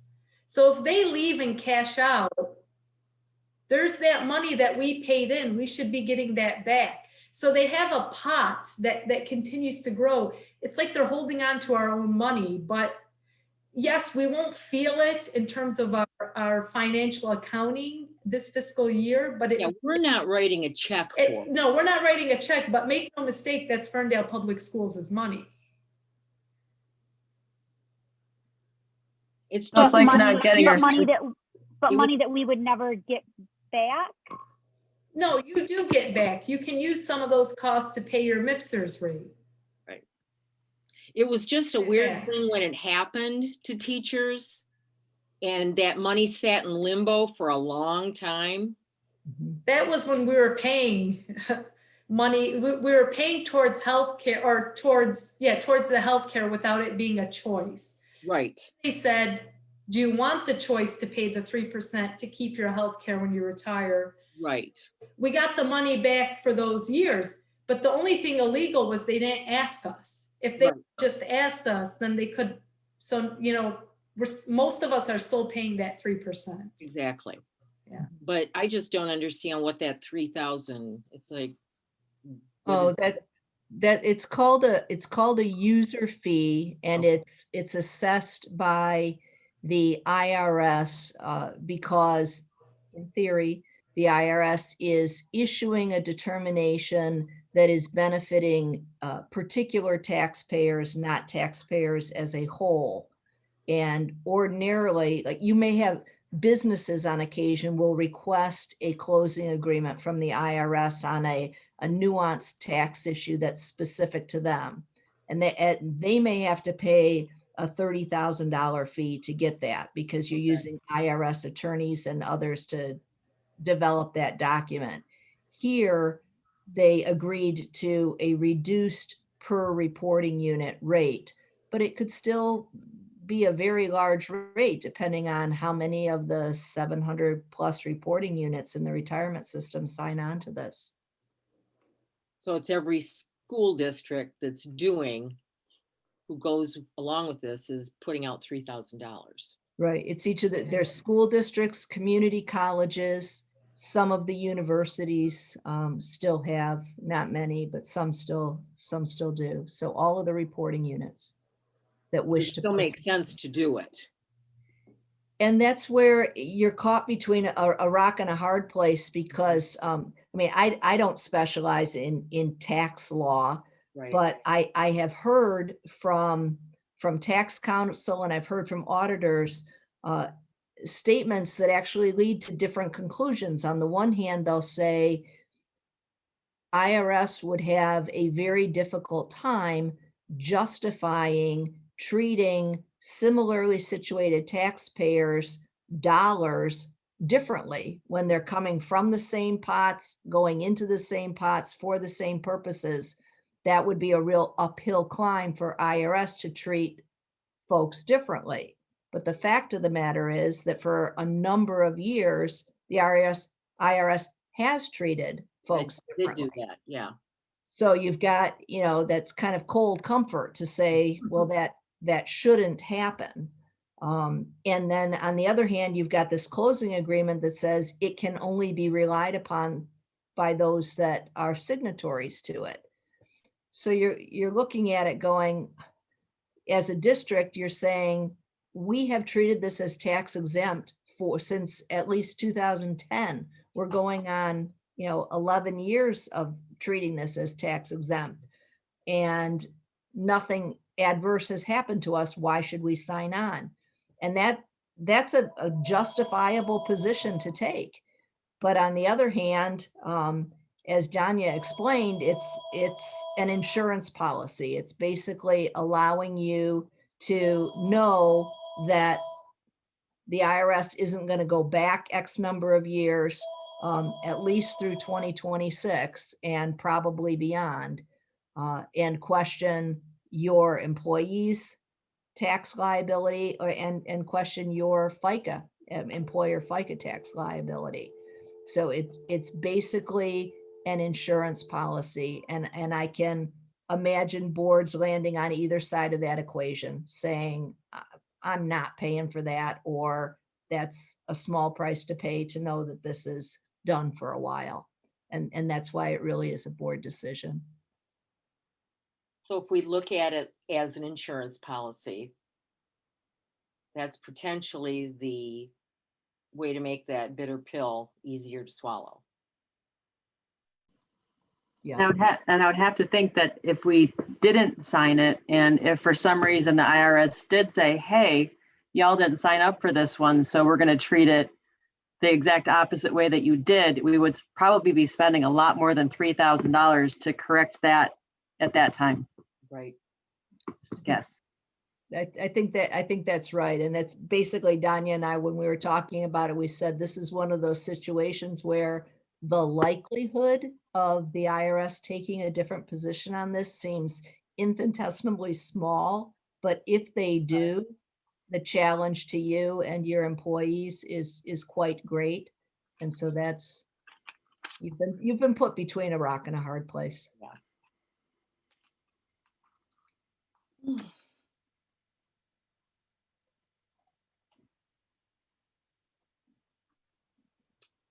But I do like all the provisions in the resolution that protect us if the agreement does not say what they say it's going to say. Well, that's all we could figure to do for you. We thought, how can we possibly, I mean, districts were asking us, they said, if we do this, could you put together a resolution authorizing this? And I thought, I can't put together a resolution that says, sure, we authorize this person to sign sight unseen a document. So we tried to think through what are the limitations on that.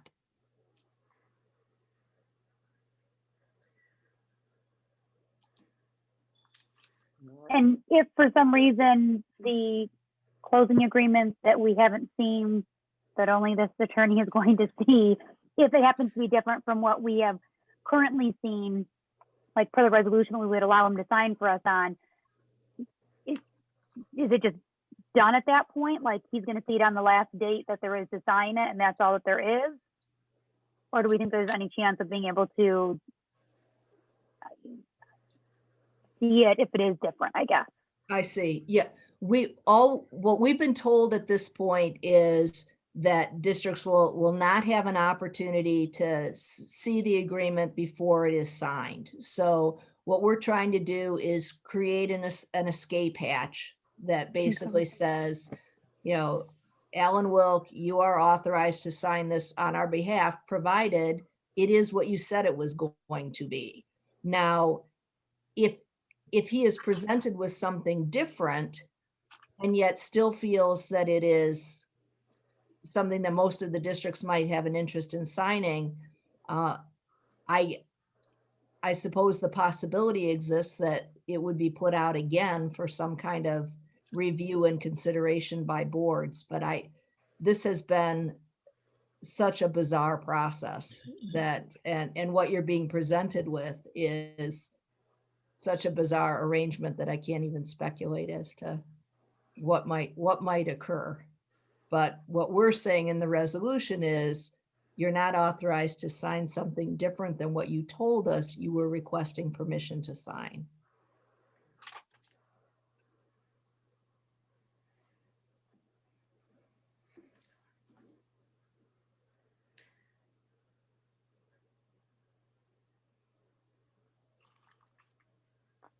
Well, any other questions or comments?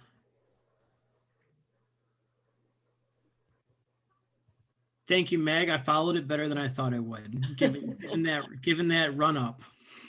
I'm glad to hear that. Thanks, Meg. You're welcome. Okay, thank you all.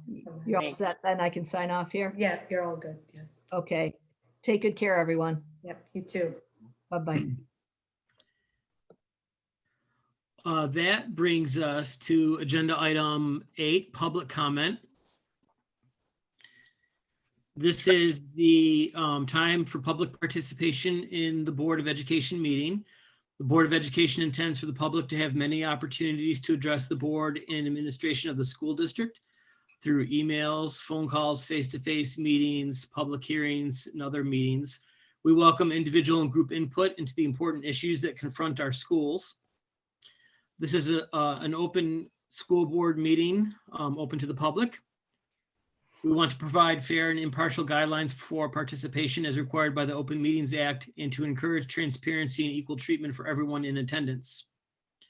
We also recognize that an effective meeting facilitates better decisions and promotes openness by allowing more people to stay for the full length of the meeting.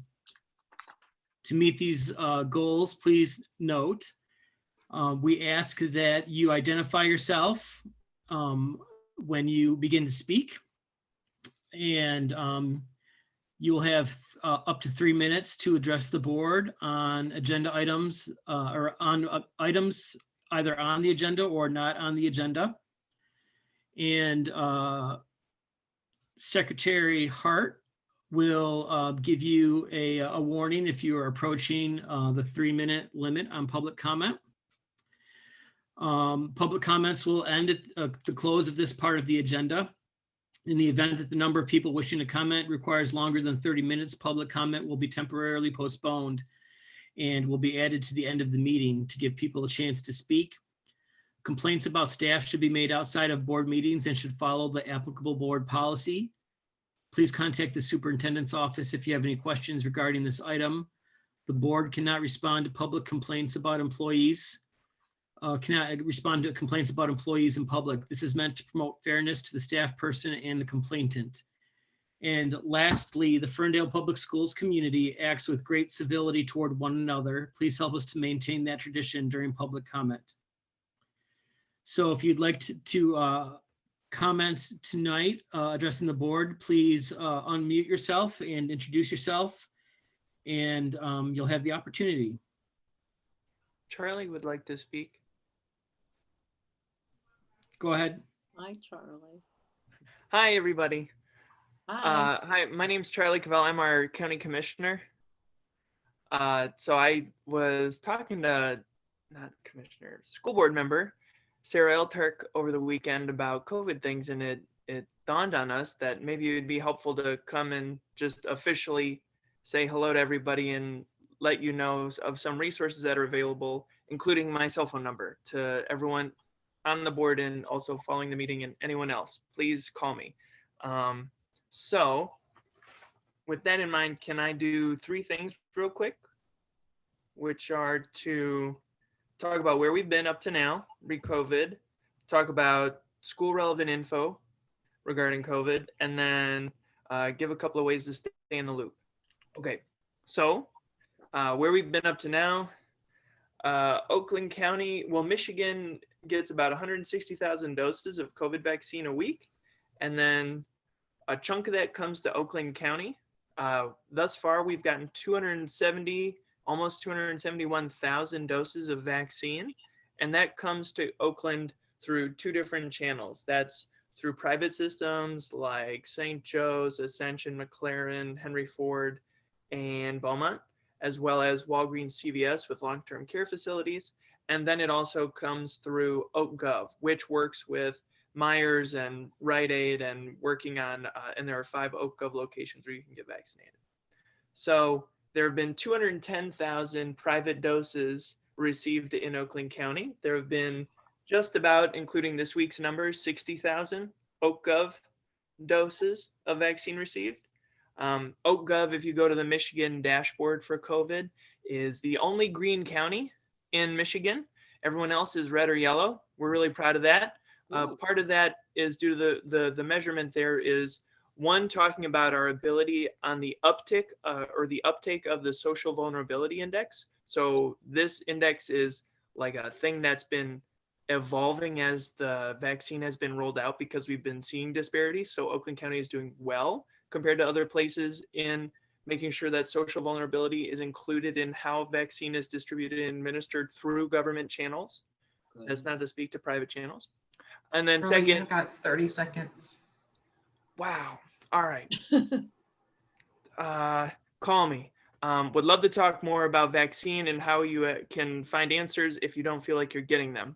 Also, regarding schools, 14,000 school personnel are in line to be vaccinated in Oakland County. 9,000 have yet to be given an appointment for the vaccine. There's a phone scam out there. Don't give anyone your phone, your financial information if they say they're calling from the government about the vaccine. Call me at 248-807-4347. I can also put this in a chat or email or something because I know this was a little too quick for y'all. What do you want, Secretary Hart? Or Chair?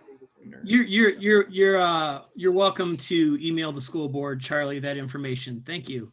Also, question, there are emails I send out at least twice a week to elected officials, but I've not been sending those out to you all about COVID stuff. Do you want me to start including you all? Certainly. Great. Sure. Mr. President, I think if we wanted to, at any future meeting, if Mr.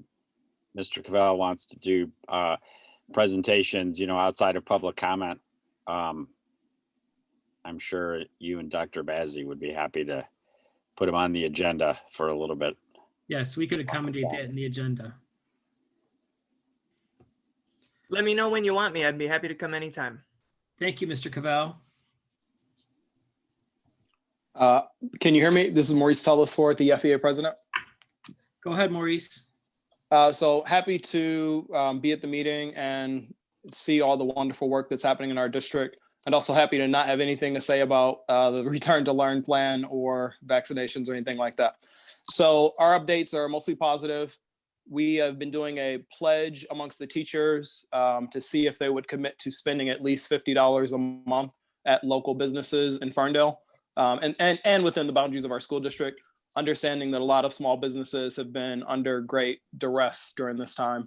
And we've had about 60 people take the pledge. And what we do to incentivize participation is raffle off 4 $25 gift cards to local businesses each month from the names of the people who've taken the pledge. So we're excited to do what we can to support the small businesses. Normally we would have union socials or get-togethers at different venues.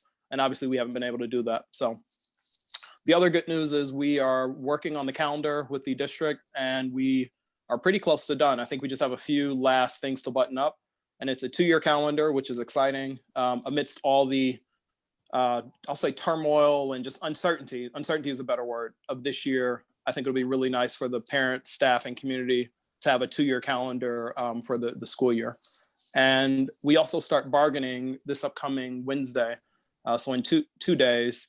And we're excited. It's always a difficult process because we all care about students and education and what's best for our district, but sometimes we see it from different perspectives.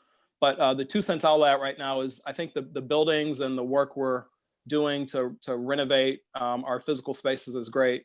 And we know that the teachers and staff are the ones who will bring those spaces to life and really make them work for our students. So at least from our perspective, we hope through bargaining to achieve some long-term commitments to invest in our staff. So they'll be here for the long term and can make those spaces do everything that we hope they will. So thank you and look forward to a safe return to learn in the next few weeks. Thank you. Thank you, Mr. Telesford.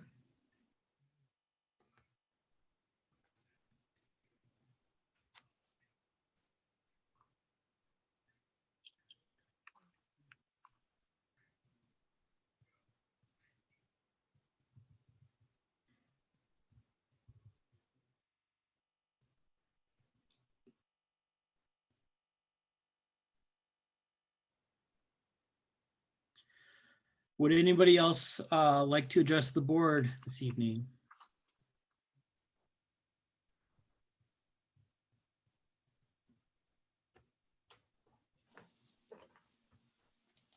Hi, everyone. Hello. My name is Rachel. I have a child at Ferndale Lower. I just wanted to kind of touch base with the board, and forgive me on the agenda, it's a little unclear. It mentions public comment later in the return to learning agenda item. So I'm not sure if this comment would be better saved for later, but anyway, I'll just go ahead in case, because it's getting kind of late anyway. I just want to make it clear, I'm a parent that would have loved for my child to be in person, probably from the beginning of the year, based on the numbers. I know things were a little, unclear at that time as we got into the winter and numbers started to go up. I would have been understanding of bringing them back, bringing them home, and doing something virtually. So I do feel like we had a lot of missed opportunity that we could have been in person. I will say now it was just with the plan that we have, it's super unfortunate. The surveys I haven't felt have been effective. No one really asked if we were willing to switch teachers, if it meant that we could have had a more thorough, longer plan to get the kids, and by longer, I mean more time actually in person. With the primary schedule, we're looking at 2 hours and 45 minutes, Monday, Tuesday, Thursday, Friday, 2 hours and 15 minutes on Wednesdays. That's all we're getting in person. And we all know that that's not going to look like what the kids really want. And also a big thing that I want the board to be aware of is the class that my child has been in all year. Now the children that are going in person and the children that are going virtually, they're never going to be together again. There's 4 half days for the rest of the year. And that is the only time those children are going to be together. So for a district that really, promotes and I think often does a very good job of being mindful of children's social and emotional learning, I think that is such a huge miss. So now come Monday when we start our, it's kind of like a new class. I don't know who 30 seconds. Her classmates, are going to be, who's staying, who's going. And it's very unfortunate we're staying home, even though I want her very much to be in person. This plan it just doesn't work for us. And I don't think it works for a lot of families. So I really hope that, even though we don't have much time left this year, that you really try to put some thought into maybe a better plan for these kids, not just for me and my family. So thank you for your time. Thank you, Rachel.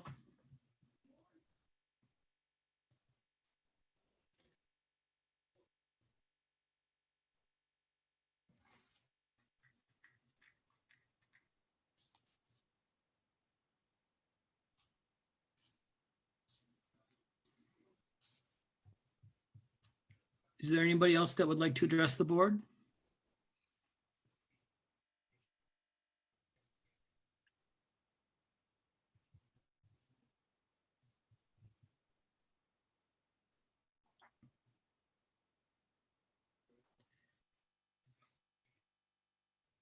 All right, we will close public comment and move on to section 9 on the agenda, the consent agenda.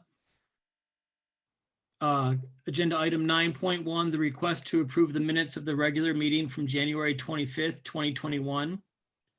9.2, the request to approve the minutes of the special meeting February 1st, 2021. 9.3, the request to approve bills and accounts for the month of January. 9.4, the request to approve resignations and new hires. And 9.5, the request to approve the Head Start Director's Report. Are there any consent agenda items that board members would like to remove from the consent agenda?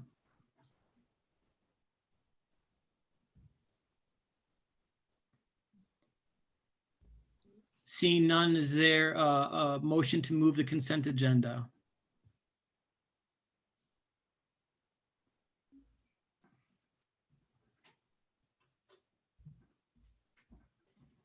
I move.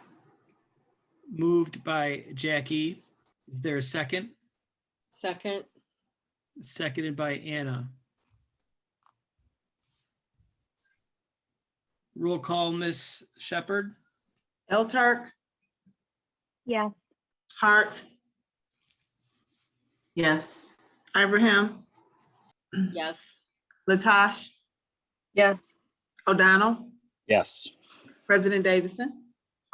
Yes. Thank you.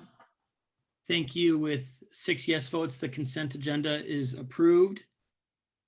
That will move us to section 10 of the agenda, the action agenda items. 10.1, the extended COVID-19 learning plan, February reconfirmation hearing.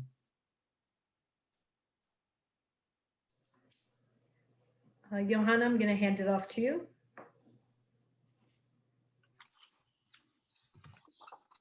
Okay, so this is the last month where our return to learning plan says the same thing that it said last month. This is for February. You'll see the original approved e-call plan, as well as all of the public comments from the previous meeting. Two-way interaction rates. I'm not sure why those, why the last two aren't in there. She has them in the document, Danya. They were in there. They were a little higher than that. So maybe that was pulled before she finished them off for the. Yeah, it was probably when the link, I downloaded it and attached it. Yeah. Board. But the last 2 weeks, I believe, were slightly higher than the first 2 weeks. As always, around any kind of a break, we always have a dip in attendance. So Martin Luther King weekend was in there. So that always affects our attendance.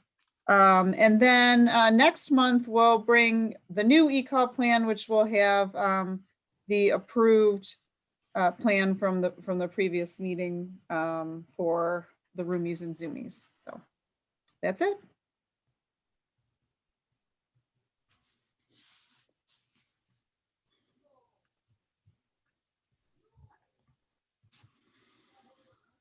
All right. Is there a motion to approve item 10.1, the extended COVID-19 learning plan? Move. Moved by Anna, Second. seconded by Jim. Any questions or discussion?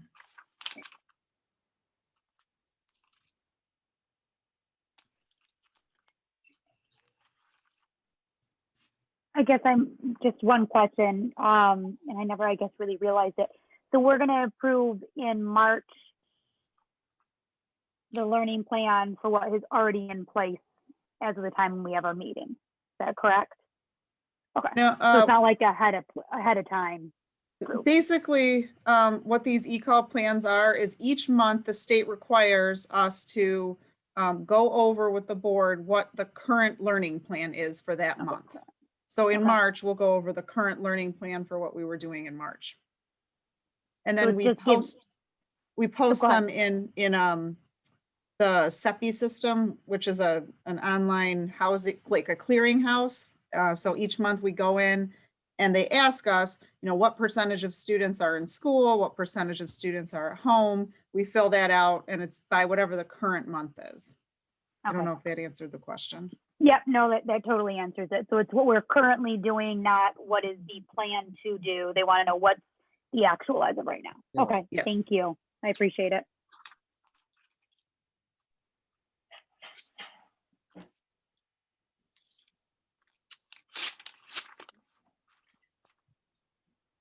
Roll call, Ms. Shepherd? Hart, Yes. Ibrahim, Yes. Latash, Yes. O'Donnell, Yes. Turk, Yes. President Davison. Yes. Thank you. Thank you. With 6 yes votes, the extended COVID-19 learning plan for February is passed. That brings us to agenda item 10.2, the request to approve the food service equipment purchase for FECC and fuel. Nancy? Sorry, coming. Okay. No, it's okay. I'm sorry. I can't see the screen. There's the while dog. I'm sharing. I'm sorry. So we have been working to upgrade a lot of our food service equipment. 2 buildings we've been noticing we're having issues with right now, especially with the type of meals that we're preparing. We have to bag up and separate by each individual meal, meaning lunch and breakfast, and we have to be able to store these meals to temperature. Some of the equipment we have at FECC And at upper elementary, the equipment is not large enough and it's old. So at FECC, we're actually using a residential refrigerator freezer unit, and that really is not the type of equipment that we should have in that building. So we are recommending for FECC that we purchase a new commercial 2-door refrigerator freezer. And then at upper elementary, we are requesting, we're recommending that we purchase 2 pieces of equipment, a stand-up 1-door commercial refrigerator and a stand-up one-door commercial refrigerator freezer. We have received 3 quotes on these, and our lowest quote was from Stafford Smith. We have purchased equipment from them before and have been very pleased. This is the lowest of our 3 quotes. And the 3 pieces of equipment would be purchasing for a total of $19,217. And we would be using, because we need this equipment to house the meals that we're serving during this COVID period, we're going to be able to charge this equipment to the new COVID funds that we've been allocated.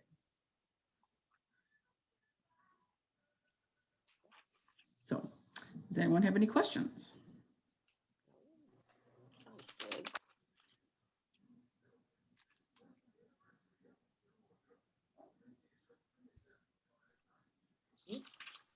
I just got one, sorry, that I didn't realize. Well, it's showing on there that when they install the refrigerators, they're also going to remove the existing refrigerators. So are we like throwing them away? Yes, we will be. Yes, we will not be keeping them. No, the equipment that we have, it's old. This is not something it's nothing that it's going to be used like in a teacher's lounge or anything like that.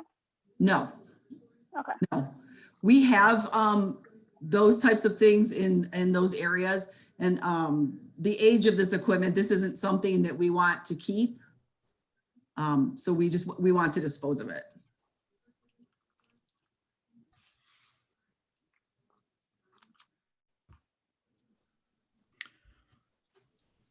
Okay, is there a motion to approve the food service equipment purchase? I'll move. Moved by Jen. Second. And seconded by Anna.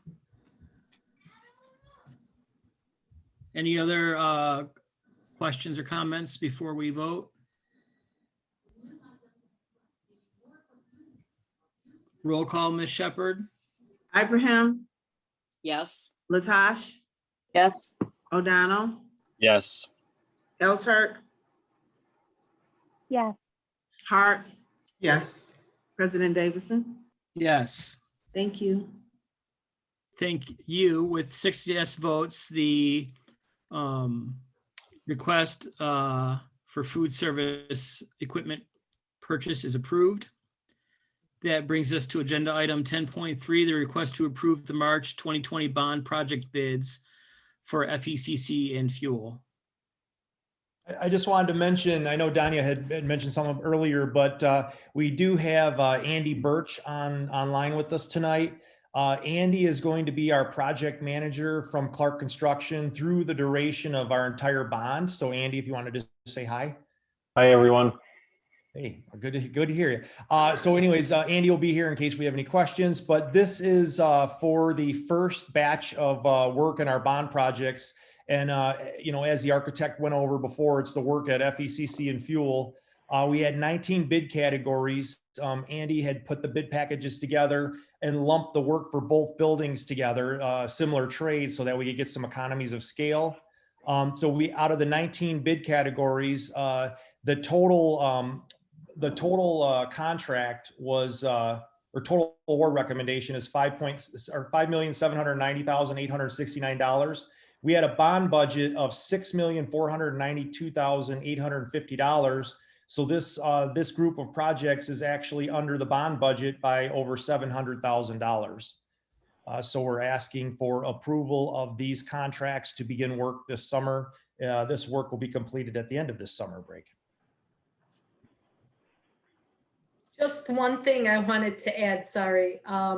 We are under budget on this project, but we already We're currently working on the fitness area at at the Ferndale High School. So when we set targets, back in March, again, a lot of it is based on, theoreticals. And then when we actually get into the design and engineering, things change. So that 700,000 is probably mostly spoken for, as things will shift between bond projects.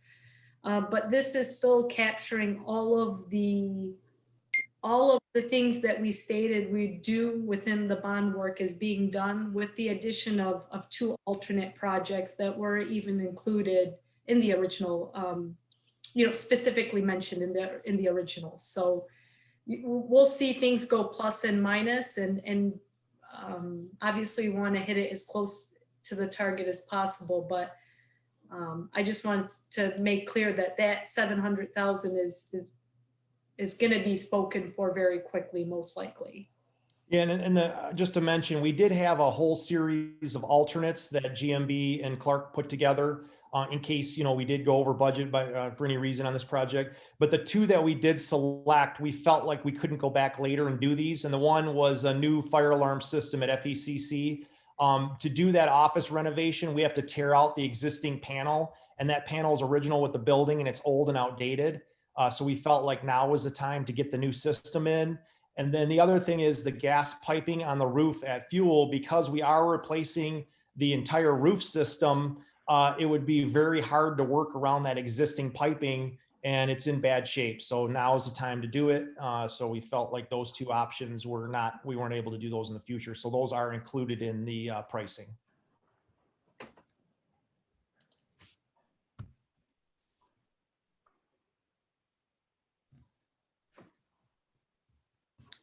Questions?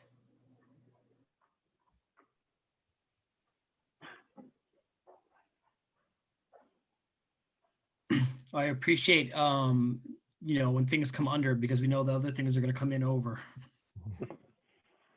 So, sounds good.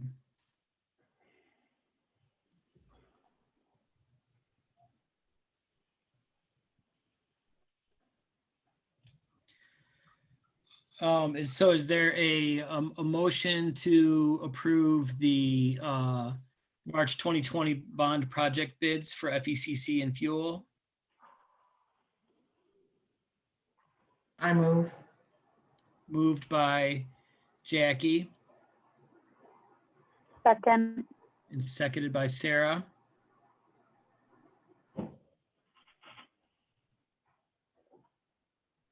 Roll call, Ms. Shepherd. Latosh, Yes. O'Donnell, Yes. Elturk, Yes. Hart. Yes. Abraham, Yes. President Davison. Yes. Thank you. Thank you. With 6 yes votes, the March 2020 bond project bids are approved. That brings us to agenda item 10.4, the request to approve the MASB Board of Directors Region 8 candidate selection. Well, my hope is the board has a easy decision. Attached to the packet are the candidates for the Board of Directors for our region. Sandra Dukey, our Board Vice President, is running for that position. And again, this is one I will leave to the board, but her candidacy information is right here.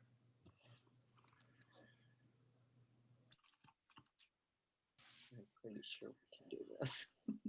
I move that the board casts its vote for Sandra Dukey for Region 8. I Board second member. that. Move, there's a motion for Sandra Dukey to be I second that. and seconded by Anna. I don't think we have a lot of discussion. Yay, Sandra. Adore Sandra. No one better. I mean, I would say Anna and I were both on the Oakland County School Board meeting when the other candidates spoke, and there are a lot of very good candidates, but I think by far Sandra would be the best representative for our district. So yeah, definitely best choice. I think, for us. She has a lot of attributes, a lot of skills that the other districts also need. Yep. I suppose we can share her a little bit. A little. Oh, she's got enough to spread around. She's got some bandwidth. Yes. Yeah. Yeah. She's an incredible asset to our board, and the rest of the state will be fortunate if they'll be able, they'll be able to share her wisdom, sharing her wisdom. They may get a little shaken at times, but that's good for them too. Everybody needs to be a little shook sometimes. Yep.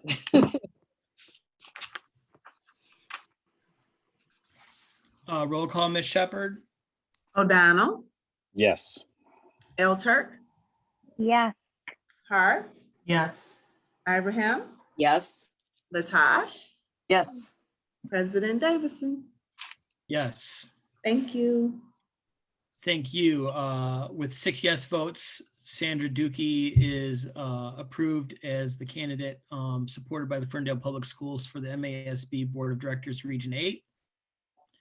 That brings us to agenda item 10.5, the request to approve the resolution to permit school boards to meet in person. So Yeah. go ahead. Oh, no, go on. I'm sorry. I didn't know if you were waiting for me or not. I can't see. Why don't you go ahead and speak to it, Dr. Bazey? Okay. This resolution comes to us from MASB. Thank you, Sarah, for passing this along. This resolution is meant to help us lobby for the allowance of in-person meetings to continue with the governor urging schools to return to some form of in-person learning March 1st. We feel that boards should have the ability to be able to meet in person if they so choose. Currently, we are under an order not to meet in person up until March 31st. And we really believe that if we are asking students and families to return to in-person learning, that board meetings should also return in person. There's certain things that can't be replicated by being virtual, whereas in-person meetings have a different dynamic. And we are urging MDHHS, as many other districts are also urging them to allow us to have that choice to meet virtually. So if this is approved, we'll send this on to MASB as well as our legislative aide, David Randalls at Oakland Schools, to let them know this is the district's position.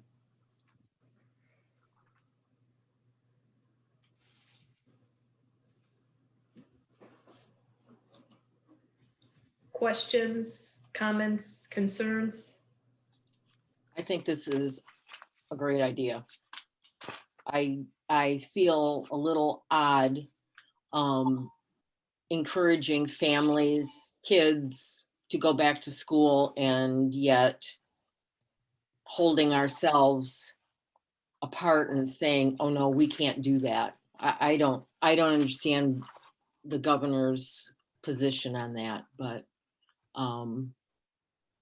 I think that we should be doing this, going back.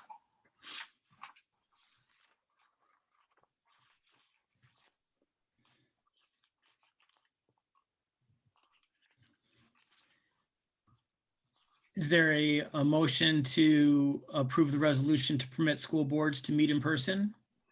I'll move. Moved by Second. Jen and seconded by Anna.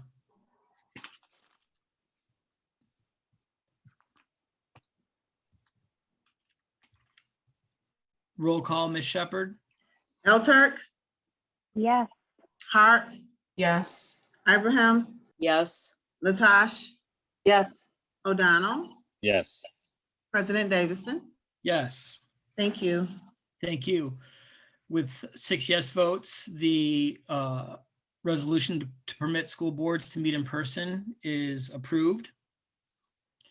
That brings us to agenda item 10.6, the request to approve the IRS closing agreement. CLAG, closing agreement 11789719 resolution.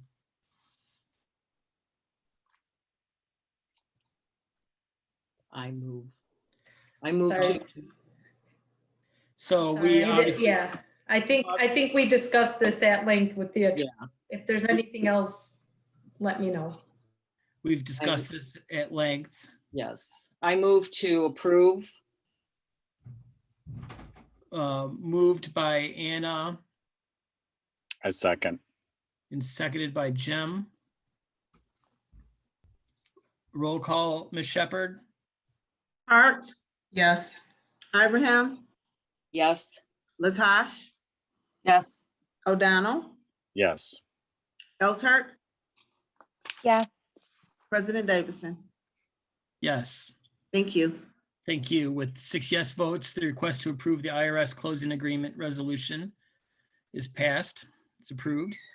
That brings us to section 11 on the agenda, informational items, 11.1, the budget to actual report. My favorite report every month that Nancy does a phenomenal job at preparing. Again, this tells us kind of where our spending is at this point in time as it compares to last year. This year we have about 51.33% remaining as opposed to last year, about 52.8%, 58% remaining. Again, the variance is explained, as you can see, some line items have great variance in terms of notation A, B, C. There's 2 C's, but I'm sure one was left over from last month, but basically explains the deviation from those. And we are still on track in terms of our spending. Our budget looks, it looks good through the end of the year in terms of where we've projected that we will be. And no unexpected costs so far. We are still waiting on the release of our COVID dollars. We still have moved forward with hiring of sanitation specialists and other positions with the understanding that those dollars will come as soon as the political football game is over. So we're proceeding with caution, but still staffing and filling in positions that we know are needed as students and staff return to in-person. But again, nothing out of the ordinary on this month's report. Danya, the C's, it's the same explanation for 2 different variances. That's why there's 2 C's. Oh, okay. I appreciate the explanation. Thank you, Nancy. Sure.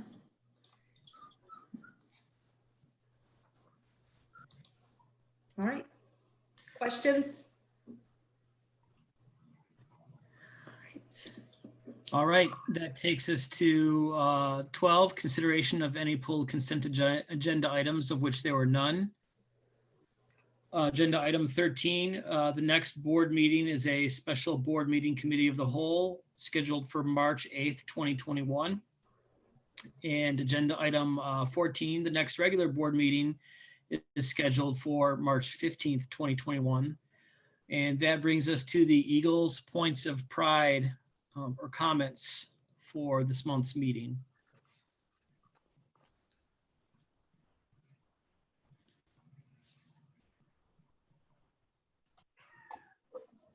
I guess I can start.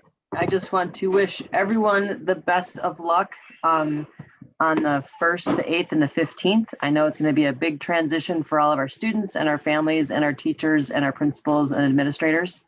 I know it's not a perfect solution for everyone, but it's a huge shift for everyone involved in the district. And I just wish everyone the best of luck, and we'll all get through this.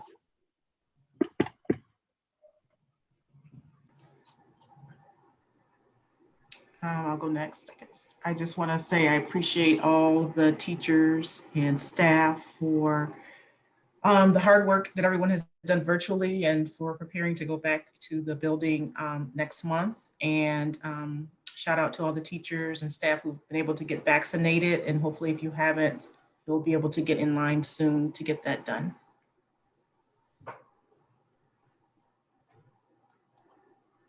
I'd like to see. I'd like to thank, I guess that's the right word. I'd like to thank Sandra Dukey for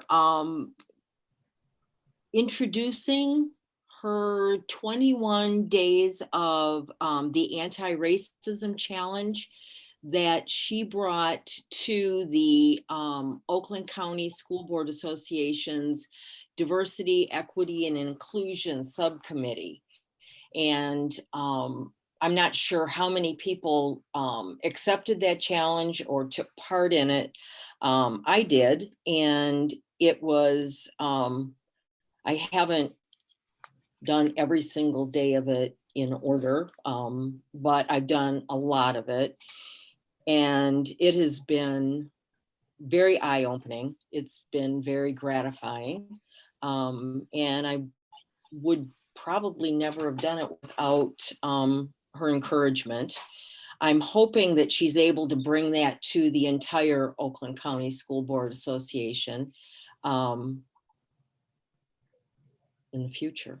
But as somebody said earlier, we have a treasure on our school board. And so I just want to say thank you to Sandra, even though she's not here today.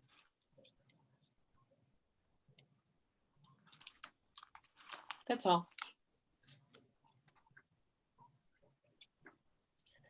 I want to express my support for what Anna just said. I just really appreciated that 21-day challenge, even though those sorts of things always take me, in this case, probably about 42 days to do right. But, you know, this is I'm somebody that's still working on my college reading list, the things that I never got around to reading when they were assigned. So that was 30 years ago. But there's some really good things in there, and they are timeless. So even if you haven't gotten through them all, please do pick them up and good stuff. Put them into practice.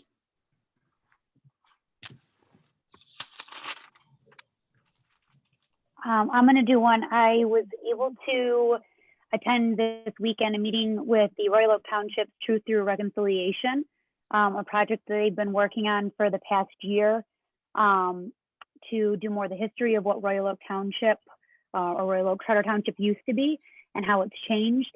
And the one this weekend was specifically in regards to Ferndale, so a lot about Ferndale schools and the history of the district, and a lot of things that I had no idea about Ferndale School District I learned. So I really appreciate that project, what they're doing, and really want to say part of why our family stayed in Ferndale and what drew us to Ferndale were a lot of the changes that were going on in the district as our kids just started to enter the school with the consolidation and making Ferndale lower and Ferndale upper, and what we did there, and just that I appreciate all the work that I know a lot of you were a part of with the school board then, and a lot of the staff and administration and all the teachers that were a part of that, because I think it has changed the way that the district is, and for a positive, and not that we have made all the changes we need to, but that it moved us in the right direction. So just wanted to say thank you to everybody that worked on that, and continuing to move us in a more positive direction as a school district. And if you want to get a part, like join and be a part of it at all, it's an amazing thing to learn about if you haven't yet. So.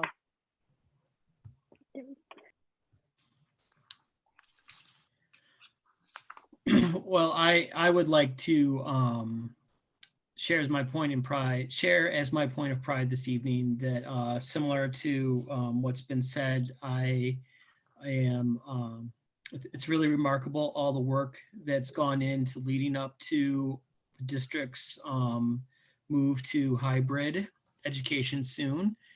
And I am, of course, hoping for good energy and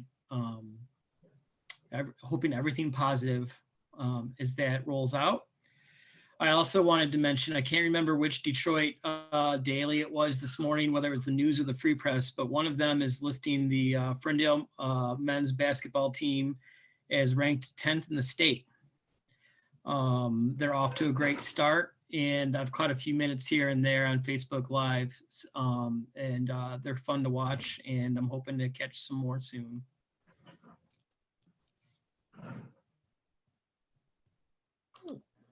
I have a few shout outs, one as it relates to athletic. Sean Butler has done a great job at getting wrestling and winter athletics, including basketball, underway. The kids are doing well, enjoying the practices, and he's doing everything, him and his staff, to obviously keep our students and staff safe. But it has been really nice to see our kids competing and being with one another. So I hope our good fortune continues, but he's done a phenomenal job, and he's been at work morning, night, most days. The next thing is to Diana Keefe and Katie Jeffrey. All of the administrators are doing a phenomenal job at planning for return to in-person, but their buildings are the first to go, and they really have sent out wonderful communication, have set up great scheduling, and really are working with their staff in a collaborative way to be ready for that week back that we start on March 1st. And I know they've been working around the clock through break. So of course their staff is assisting them, and that wouldn't be possible without them. But Miss Jeffrey and Miss Keefe are certainly doing a phenomenal job at the elementary level.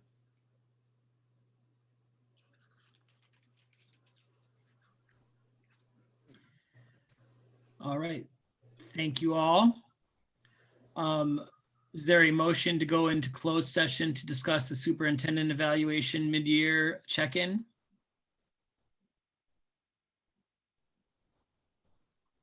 I'll move. Second. Moved by Jen and seconded by Jim. I guess we usually vote on that, don't we? Yeah, it has to be roll call. Yes, roll call, Ms. Shepherd. Abraham, Yes. Latash, Yes. O'Donnell, Yes. Elturk, Yes. Hart, Yes. President Davison. Yes. Thank you. Thank you. With 6 yes votes, we will move into closed session to discuss the superintendent evaluation. Good night, everyone. Put Good the night. adjournment time for me, please. Yes. Thank you. Have a good one. Thank you too.